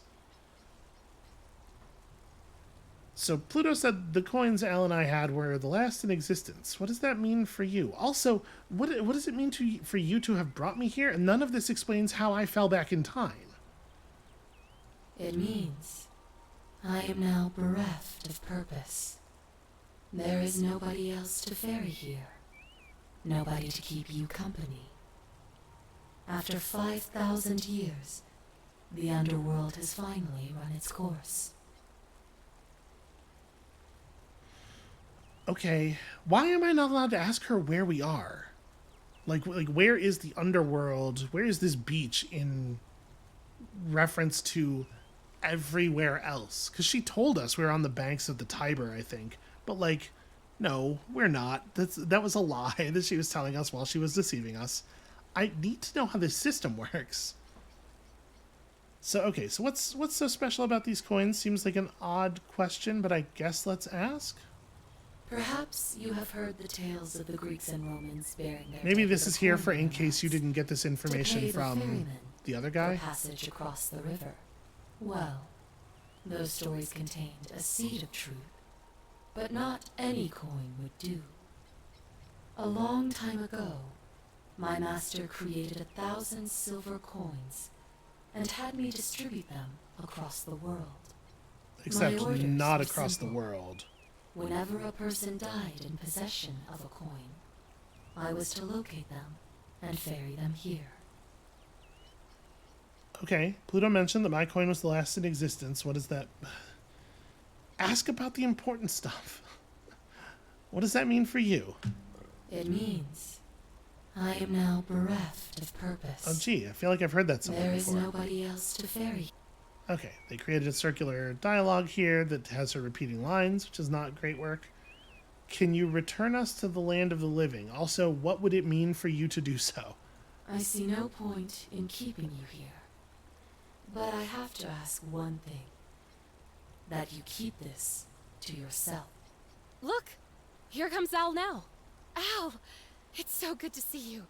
You were gone so long I thought I'd never see you again. Kinda lost track of time in there. You wouldn't believe what we found. The ruins of a long-forgotten city. And there was a tablet describing an oracle who confronted a god and undid an ancient curse. Sounds like quite a story, and I look forward to hearing all about it. But you two look exhausted. Why don't you hop in my boat and rest while I ferry you back to civilization? Sounds good to me. And you? Are you ready to go home? So, like, where the hell are we? Is it still the case? So I had theorized that maybe this was a space that is inside of the spaceship. But, well, I was going to say, but that couldn't be the case if it's still here, because presumably what's-his-name would have left. But I guess if they had left, then Karen wouldn't still be here to catch people dying on Earth and bring them in a new physical body to... I have so many questions. Why am I not allowed to ask them? I know the answer. They didn't bother to think about or write any of the interesting parts of this. All right, ferry us home. Let's roll credits on this thing. Oh no, we get an epilogue's epilogue. Where we're in a museum, and my work is well respected. Right? Right? What are we looking at here? The private member wing. Currently exhibiting all of the game's assets. Weird. What a coincidence.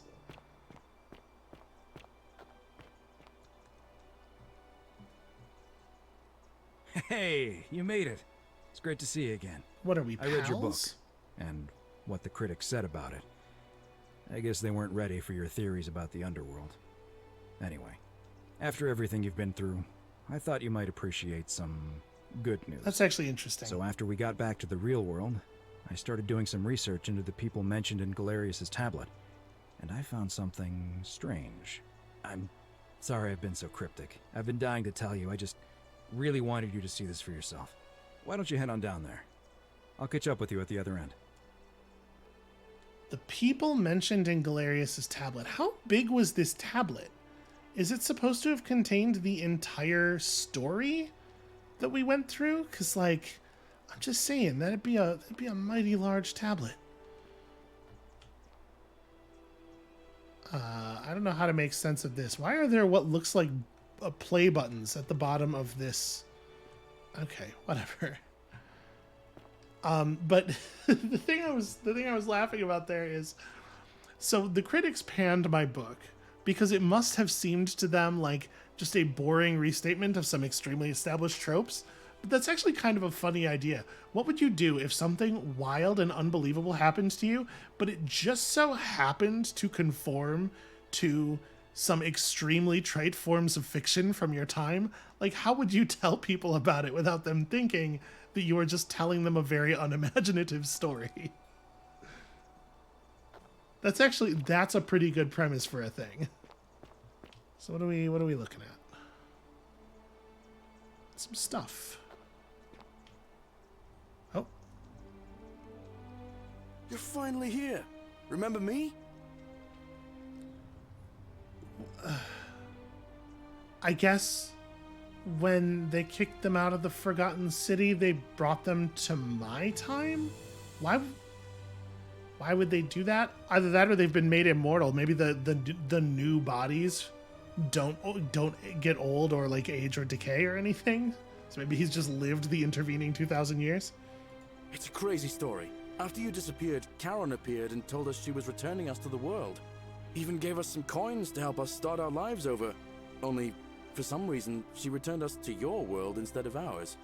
Anyway, I know we only ever had that one conversation, and I wasn't even sure if you'd remember me, but I wanted to say thanks for freeing us from the Underworld and giving us a second chance at life. I have a lot of questions about how that sort of integration into society process went. What are you doing with yourself these days? Oh, I used Karen's gift to buy a farm in Umbria. Got a villa on it too, with enough room for Dooley, of course. It's hard work, but I sleep soundly every night. I'm finally my own man, and I I wouldn't change it for the world. That didn't answer any of my questions. You're with Equitia now? Is that the know. case? I can't believe my luck either. But we're engaged and living together. We're planning to get married next spring. If you're going to be around, we'd love to see you there. Do you recognize that you're speaking English right now? Yeah, we'll see. It was good to see you again, Galerius. Of course. There's a whole museum full of people waiting for a chance to thank you. So you better keep moving. We'll speak again soon, my friend. There's gonna be another 40 minutes of this garbage fanfic trope. Oh no. Oh, hello. Yep, hi. Let's do it. You're here. It's lovely to finally meet you. Galerius told me all about you. Right, because in the final version of the timeline, we didn't speak to anyone else in town. We didn't even have to do the Ulpius thing, so. So, you're the hero who somehow vanquished the last of the Roman gods. As I'm a priestess, you realize you've put me out of work. I'm just teasing. Actually, and it still feels a little sacrilegious to say this, I'm finding life after religion quite enjoyable. So, they still have their accents. I presumed that the thing that happened was we were hearing their accents as accents that exist for English speakers because through whatever magic process it was that was making us perceive the Latin as English. But when they were brought here, were they just given whatever accents I was perceiving them as having? Isn't that like really weird for them? What are you doing with yourself these days? And it's so wild. Like, again, we have the extension of this idea that our character will never ask the most pressing or interesting question in any circumstance. It is so very frustrating to consistently play antagonists or protagonists in video games who are not as smart as the average player is going to be. I don't know why that seems to be such a persistent problem. Galerius and I are engaged and expecting. We've just bought a lovely villa in the countryside, with room for a large family, and Dooley too, of course. It feels like the world has just opened up for us. There's so much to learn, and so many more possibilities for our children than we ever imagined. We're just so thankful for what you did for us. For all of us. I probably shouldn't point this out, but like I do feel a little bit bad about the fact that basically none of this stuff is my doing. Really, the person they should be thanking is the god of the Underworld. Or maybe Karen. We don't exactly know how this decision went. Oh, it's sweet of you to ask. She recovered nicely. In fact, she's here somewhere, if you'd like to ask her yourself. Yeah, I'll do that. See you at the wedding, I hope. I don't know if I want to talk to Dooley because the way they have chosen to write and portray Dooley really bums me out. We're gonna skip it. Is this? Oh, this is Horatius. Okay, I was thinking it would be the rheumatism guy. Hi there, I'm Horatius. Hi, Horatius. I understand we have you to thank for giving us a second chance at life, and reuniting Scintilla with us as well. So, thank you. What are you doing with yourself these days? I'm living up north and studying in the military academy in Modena. I'm going to be an officer one day. The world's changed a lot. But some things stay the same. Would you believe we're still studying military tactics from my time? Alexander the Great, Caesar, Hannibal Barca. Still, I have to keep challenging myself to let go of old ways of thinking and embrace the new. As Seneca wrote, the ones who pioneered our paths aren't our masters, but our guides. Okay, well, it was good to see you again. See you at drinks later. For like the second time, I basically never interacted with Horatius. Hey. I take it you're the Oracle. Thanks for coming. Is this Scintilla, maybe? Yeah, nice to meet you. What was your name? Actually, I changed my name to Cynthia. I didn't want to be associated with Sentius after what happened. I'm not sure if you heard, but after you drove Pluto off, Proserpina emerged from the Great Temple. She knew right away what none of us had figured out about that psychopath. He'd been keeping my little sister locked up in the upper cistern all that time. But he's been dealt with. He's... you know what? The important thing is, we'll never see him again. Yeah, sorry, wait, what happened to Sentius? He's still there, all alone. The last golden statue in the Underworld. Trapped in a metal shell, slowly losing his mind until the end of time. Eternal torment. Just what he deserves, if you ask me. Okay, well that's fucked up and weirdly punitive. This seems a bit excessive, don't you think? Meh, I try not to think about him at all. Well, if that's the case, then it seems like we could have just killed him. Like, why just make someone suffer for the hell of it? Okay, what have you been doing with yourself these days? By the way, I appreciate, she's nonchalantly like, you know what? I didn't like the way my name felt anymore, so I just picked a new one that I liked better. I feel like that should be a way more common thing. Anything I want. I'm a woman of means in a vast new world. I can go wherever and do whatever I please. Of course, I mostly just stay in my villa and have my servant Alexa summon things for me, because it's just awful out there. Barbarians everywhere. You too. See you around. She's fine. Sentius deserves eternal torment. She deserves whatever. Like, this is sort of what I was saying about not being sure that the developers even understand the structural argument that they're making. I think we're seeing some reasonable evidence that they do not, in fact. You're the Oracle, right? I guess so. You can just call me Samhain, though. Oh, of course. Sorry. And I never got a chance to thank you for telling Galerius how to save my life. And of course, getting me and all of us out of a terrible situation. If you want to thank me, you can just deliver your lines a little bit faster. So what are you doing with yourself these days? Oh, I barely recognize myself. I'm living in a house share in London with my wonderful girlfriend. And I'm studying English at university. Eventually, I want to travel the world and write about it. Turns out, it's about 30 times bigger than the Roman Empire ever was. Did you know there are entire continents Rome never knew existed? And you can travel almost anywhere in an aircraft, which is rather like flying on a Pegasus, but much more comfortable. It is not anything like flying on a Pegasus. You already know all that, of course. I'm just so excited. There's so much to see and learn and write about. I have so many questions about her studying English at university. Like, what was done to these people's brains to make them all... And the thing is, you can't just flip it, just take all of the Latin they knew and replace it with the equivalent English, because the idea of there being equivalent English is, like, deeply ignorant of basic linguistics, and not to mention how linguistics affect our thought patterns and what we perceive to be possible, and the game's not going to touch on any of this. I'm so frustrated. There's so much meat in these concepts, and the developers are not interested in a single goddamn bit of it. You know, seeing the world through fresh eyes sounds wonderful. I have noticed people from your time have no idea how fortunate they are. Well... I hope to change that. One day. Okay, careful there, Yulia. Don't overstep. Say, whatever happened to Malleolus and Claudia? Last I heard, Malleolus kept insisting he was the last rightful ruler of the Roman Empire, and wound up being committed to a psychiatric hospital.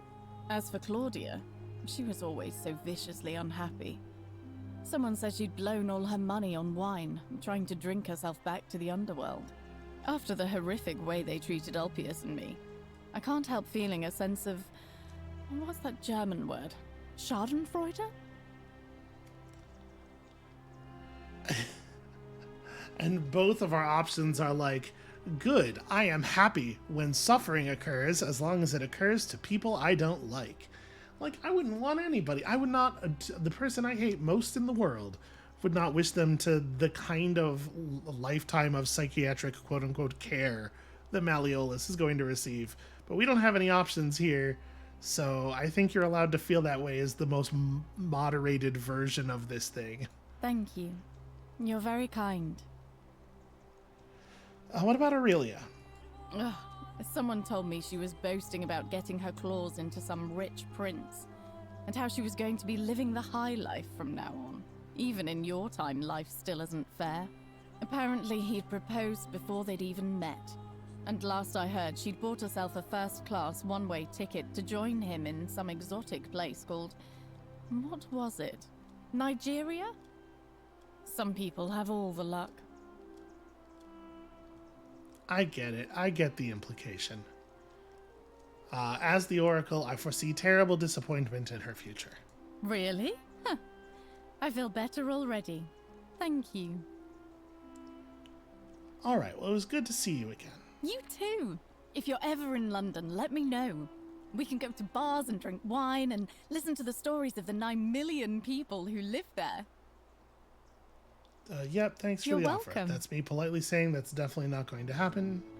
So, like, the game's trying to do a very good things happen to all the good people and bad things happen to all the bad people, and like this is the good end, right? This is what the developers view as a good and righteous ending. But like some of the stuff that's happened to these people who we are to dislike is like really horrifying. You are here. It's nice to finally meet you. Like, if you have the power to hear he was involuntarily committed to psychiatric care and not be horrified by that, I can only imagine you have never known anyone who had to be committed to psychiatric care. Hey, Lucretia. Lucy is fine. I'm making an effort to blend in, as you can see. We are all trying to keep a low profile. If the world knew we died 2,000 years ago and were suddenly brought back to life 12 months ago, they'd never leave us alone. Yeah, Speaking okay. of which, I wanted to say thank you in person. I'd say the gods smile on you, but I hear you drove the last of them off. So... I have a lot of questions about the part where you're laying low and having a low... How does that work? Tell me all the interesting parts of that. I'm studying to get into medical school. As much as I resented the responsibility of keeping everyone in the city alive, when it ended, I realized I missed it. So I guess I'll just keep saving the world, if begrudgingly, one patient at a time. Okay, well that was brief. It was good to see you. You too. Don't be a stranger. Like, I really want to know what mental condition they were left in when they were deposited. Sorry about that. Greetings. You must be the legendary Oracle. It is a sincere privilege to finally make your acquaintance. I am Georgius. I dig his coat. This is a good color on him. It's good to see you too, Georgius. I am told we have you to thank for freeing us from Hades, and for that, I am most grateful. Wouldn't he not be going by this name anymore? I don't know. What are you doing with yourself these days? I am reacquainting myself with Greece. It has changed so much over the last 2,000 years, I barely recognize it. This is at once heartbreaking and thrilling. Perhaps one day, once I have seen all of this new Greece and sampled her delights, I will settle down in Santorini in a villa overlooking the Azure Aegean Sea. I hope you will join me there and regale me with the story of how you faced off against the fearsome god of the Underworld and won. All I did was prove that I was willing to commit literally any number of murders, a possibly unbounded number of murders. Yes, thank you, Georgius. Perhaps I will. You too, my friend. I wonder if there's actually any mechanical difference between the two options we keep being given. The Hermit Philosopher. Ugh. Maybe I shouldn't have talked to him. I take it you're the oracle everybody's talking about. It's a pleasure to finally meet you. Yeah, we've met before, though I wouldn't expect you to remember it. We have. I'm sorry, I don't remember. In any case, I'm Philip. I never thought I'd leave that cave, let alone the city. And now I'm living in the 21st century. What a time to be alive. And it seems I have your catabasis to thank for it. Yeah, what are you doing with yourself these days, if you can keep it brief? I'm working as a consultant to the Faculty of Classics at Cambridge University. helping fill the odd gap in their knowledge. Not that I need the money, but I do love being around enlightened minds again. Okay, but you're not knowledgeable enough in this place for that position.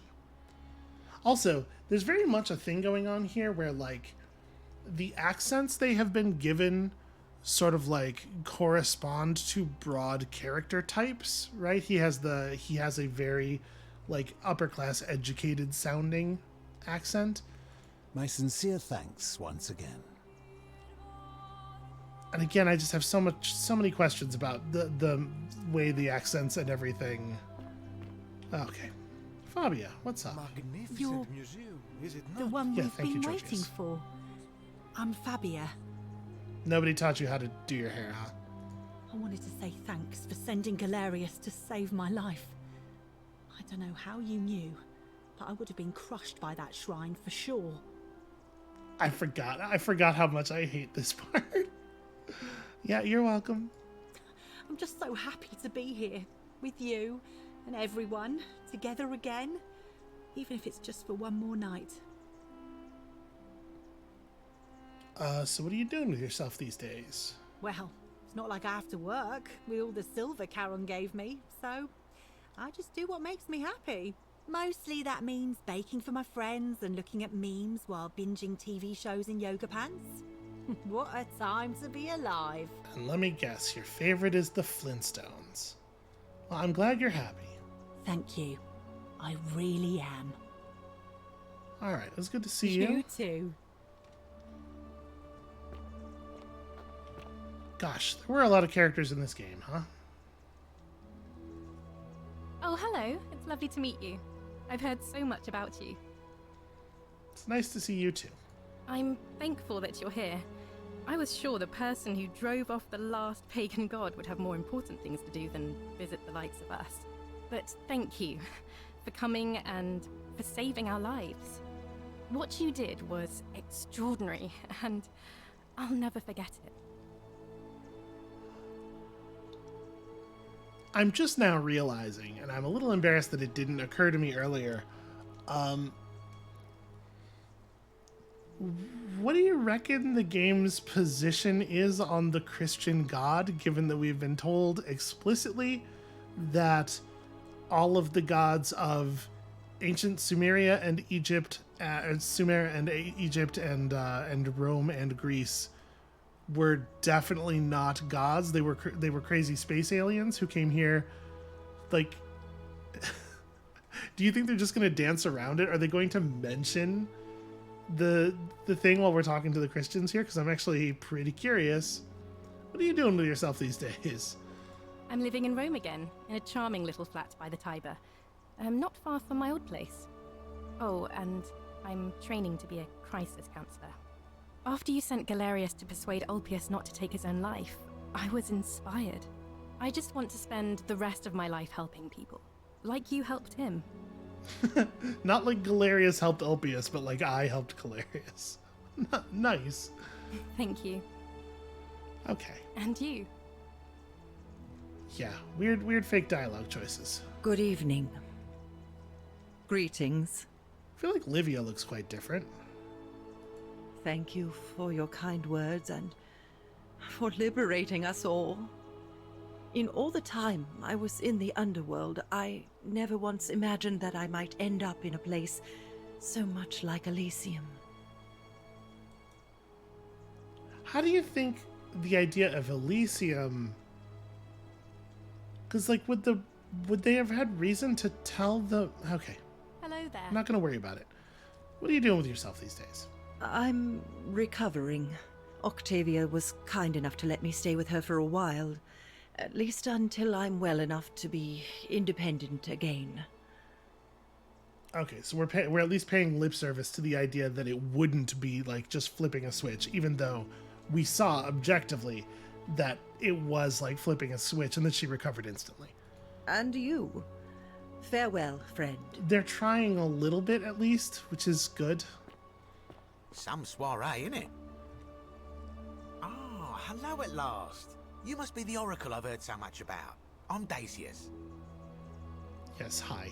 Listen, I wanted to express my sincere appreciation for what you did. If it wasn't for you, I'd never been able to sell all those useless old relics I accumulated. Whatever you did in that temple made me a very wealthy man. Thank you. But everybody here is very wealthy. You're welcome. Most gracious of you. That's the default state for all of the Okay. What are you doing with yourself these days? I took the money I made from selling my trinkets and started investing in the stock market. That's where the real money is now. In fact, I was hoping to ask your advice, you being the Oracle and Future Seer and all that, on which stocks I should invest in next. I can't decide between fossil fuels, tobacco, gambling and arms. What would you recommend? I mean, it literally doesn't matter. If you just have a bunch of money, you're going to be fine. I wouldn't help you even if I could. Oh, don't be like that. You can tell your old pal Dacius. I won't take no for an answer. You tried to trap me with golden bees? Listen. Print media is going to make a huge comeback. Oh, of course, yeah. I was just thinking the same thing. I'll go home and buy up as much stock as I can tonight. I'm going to make a bloody fortune. Oof. Terrible, terrible. If this is the extent of the facial animation that you can manage, don't record that line. What are you doing? Of course, don't let me keep you. Thanks again for the tips, my friend. Once again, I would have preferred there to just bail on him instead of specifically lying to him, but also if he's got a bunch of money, he's going to be fine either way. It is an honor to finally meet you, Oracle. Yeah, that's not what you said last time. You know my name? Oh, of course. You are an Oracle. You know many things. Don't you forget it. I too would like to offer my thanks for releasing us from that place and for your role in bringing us here. This world is truly wondrous. So what are you doing with yourself these days? For a time, I returned to Alexandria, but they have no need of another fisherman, and I came to see there is nothing for me there. Instead, I have decided to follow the custom of your youths and backpack the world. It is a great adventure, and I have met many people from many cultures.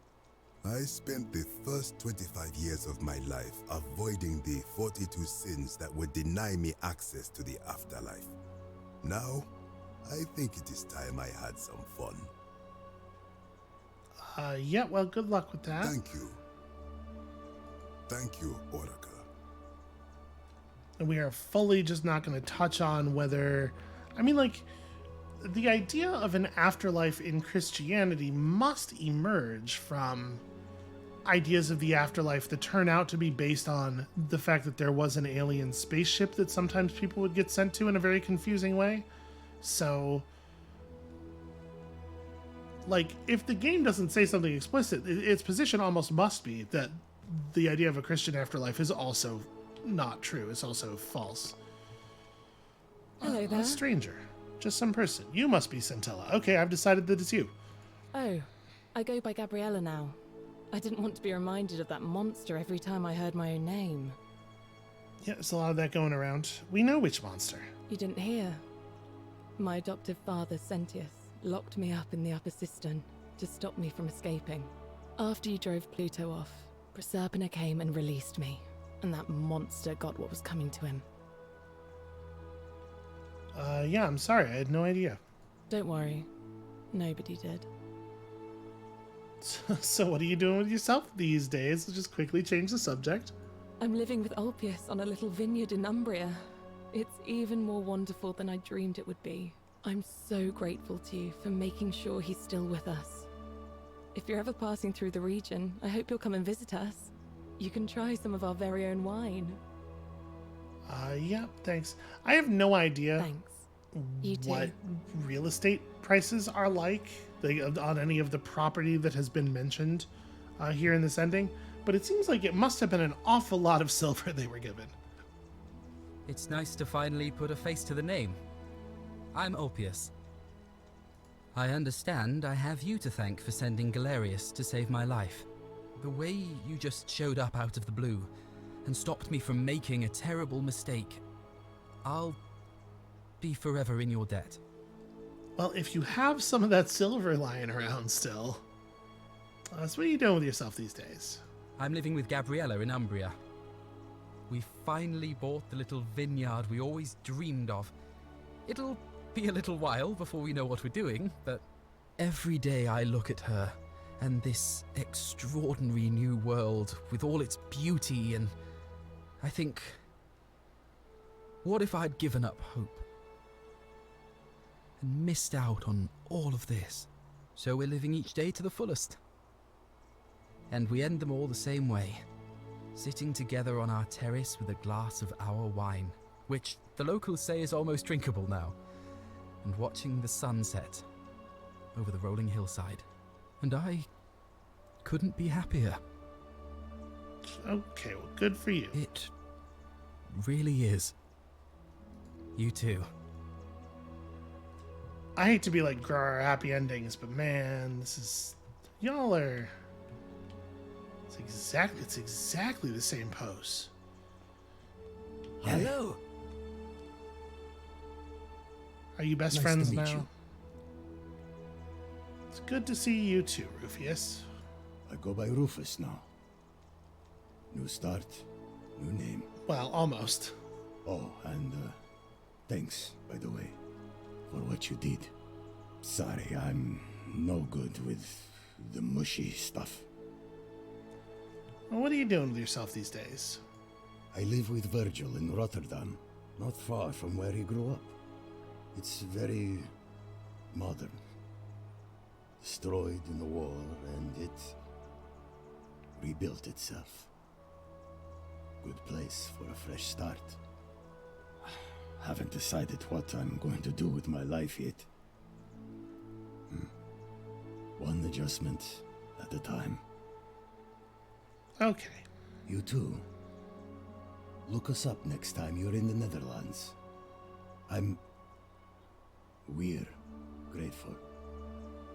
I mean, it sure does seem like the implication is that actually secretly Rufus was gay, which is like, I really, as a queer person, I really don't like that trope of the person who was virulently homophobic was just doing it because secretly they're a gay, because like... It's problematic in a bunch of different ways, and also it's just like a lot of the rest of the writing, it's just fucking lazy. It's so nice to finally meet you.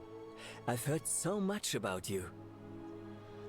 It's good to see you too, Virgil. I wanted to thank you personally for getting us out of there, and for helping Rufus come to terms with himself. He may come off a little gruff, but once you get past that, he's a lovely fellow. I mean, like, they haven't been explicit about it. Maybe that's not what they're trying to imply, but it sure seems like it to me. I don't know. What are you doing with yourself these days? I'm studying to be an architect again, and living with Rufus in our beautiful flat in Rotterdam, just down the river from Nijmegen, where I grew up. Of course, it's improved immensely since I was there last. Gleaming futuristic buildings and clean streets full of educated, accepting people. You natives of the 21st century have no idea how fortunate you are. Yeah, I mean, listen, it ain't all great, but I guess there's a cat girl in every garage. It's good to see you again. You too. As Rufus said in his own laconic way, if you're ever in the Netherlands, we'd love to show you around. It's the least we could do. Yep, okay. Maybe they're just good friends. You know, roommates and such. Okay, no more people. Statues and stuff. No statues turning their head to look at me, which I'm a little disappointed by. You know, I've gotten very used to it all. No running in the museum. Okay, yeah. So basically just the just the various assets from the game laid out in a different way.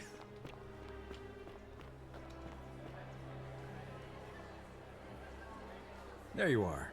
I hope you enjoyed that. Now, there's one more person I wanted to introduce you to. I think you know her. Sorry if I frightened you. Just a little joke I've been saving for a long, long time. Yep, I mean, obviously I recognize that voice. Allow me to introduce myself properly. I am Proserpina, former goddess of the cycle of life and renewal, and now a regular mortal. I have so many questions. I wanted to meet you in person. And you're not going to answer any of them. Thank you for freeing all these people, and me. I hate to think what would have happened to us without your intervention. Yeah, sorry about murdering you a couple of times and everything. It was necessary. So you created the time loop. I really want to know an awful lot of stuff about this. I did. I may have given up my immortality, but I still retain my gifts as the goddess of the cycle of life and renewal. After witnessing Pluto punish countless poor souls over thousands of years, I knew this generation, the final wave, would not survive. So I tried to give them a way to buy more time. A second chance. Rather, as many second chances as they needed to avoid his wrath. It is kind of wild when you think about it, though. Like, not that I think Sentius should be rewarded or anything, but it is kind of wild when you think about how incredibly central Sentius was to Proserpina's plan, how fully responsible he is for everybody being saved. And that, like, sort of how he ends up being treated. It's really something. What became of Pluto? I don't know what happened to him. I haven't heard from him, and I rather hope it stays that way. Okay, but what I was really asking is what happened to the giant spaceship? She's not going to tell us. What about Karen? Oh, she inherited dominion over the Underworld. Last time we spoke, she was working on a new world of some kind. Oh she God, she was hired by Facebook. But I'd be surprised if you don't run into her again. I imagine we all will. One day. Well, I mean, that is not how it had worked, but okay. Well, it was nice meeting you. And you. Although it feels like I've known you forever. Oh, and one last thing. Do you remember all those golden statues scattered throughout the city? What kind of question is that? Yes, of course. Good. Because they remember you. Well done, my friend. Of all the heroes who ever journeyed to the Underworld and returned, none came close to achieving what you did.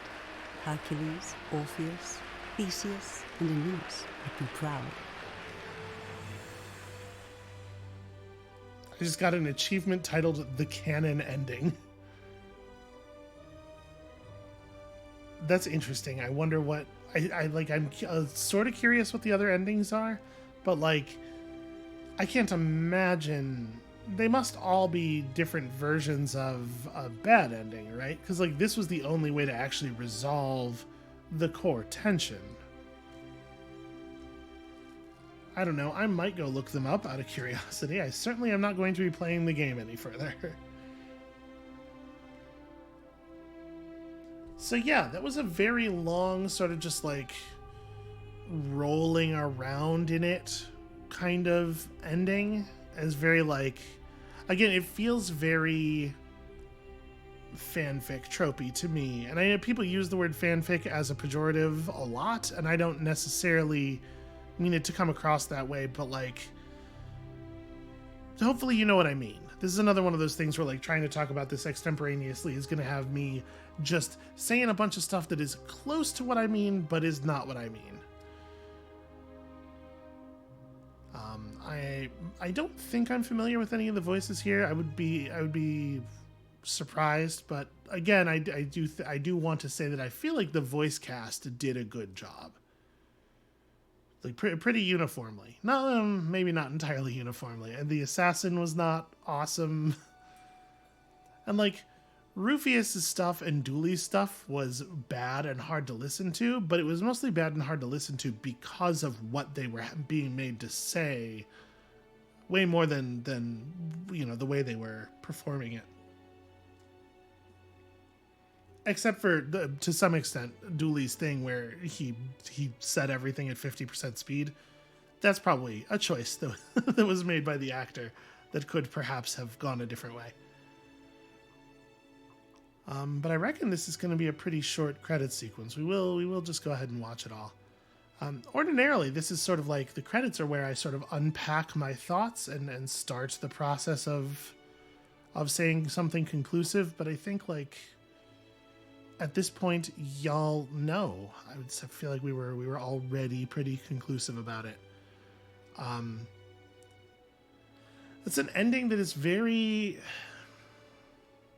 it's very congratulatory. I mean, ending with you literally being applauded by a room full of people who objectively were not the people trapped in the statues. And not a single fury among them. But as far as the actual, like, thematic content and the moral of the game and stuff, just, like, totally inert, right? It has a sense of moral justice in that it was like the good people had good things happen to them and all the bad people had bad things happen to them. But it's a very, like, it's a kind of a gross sense of justice. It's a sense of justice that I do not feel happy being associated with. The fact that Sentius is in large part responsible for saving everybody, and then everybody's like, I'm glad that he's trapped in a statue for all of eternity, slowly going mad. It's like, I don't know. It's very, what I want to say is juvenile, but I want to be careful to express that I don't mean like the consequences are juvenile or anything. I just think it's a very sort of juvenile sense of morality. A very hot take that toward the bad guys, and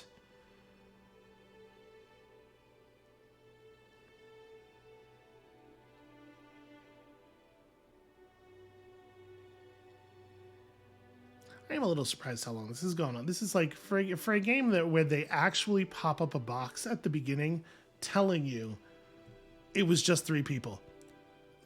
There sure are an awful lot of names in the credits, because it turns out that no, a video game is not just 3 people, basically, like almost ever.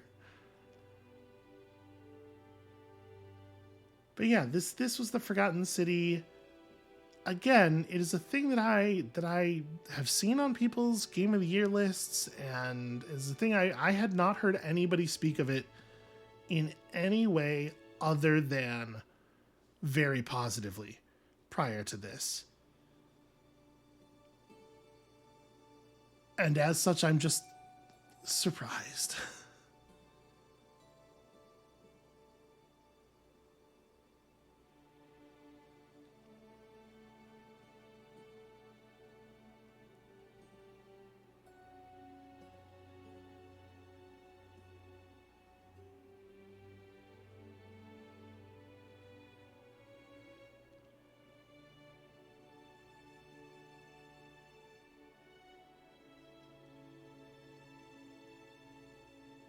Well, I'll tell you, though, I am glad that I didn't try to push through this in a real hurry from the point where we left off the last episode, because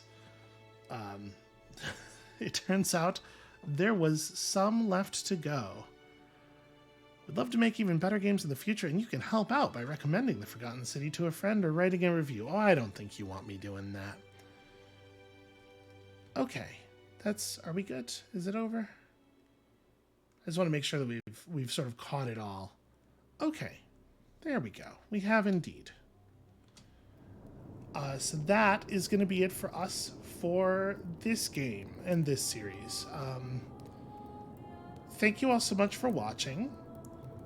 I don't have anything left to say. I think I got it all out. When you come back next time, we're going to be playing something different. And I'm going to trust my instincts a little bit more in the future.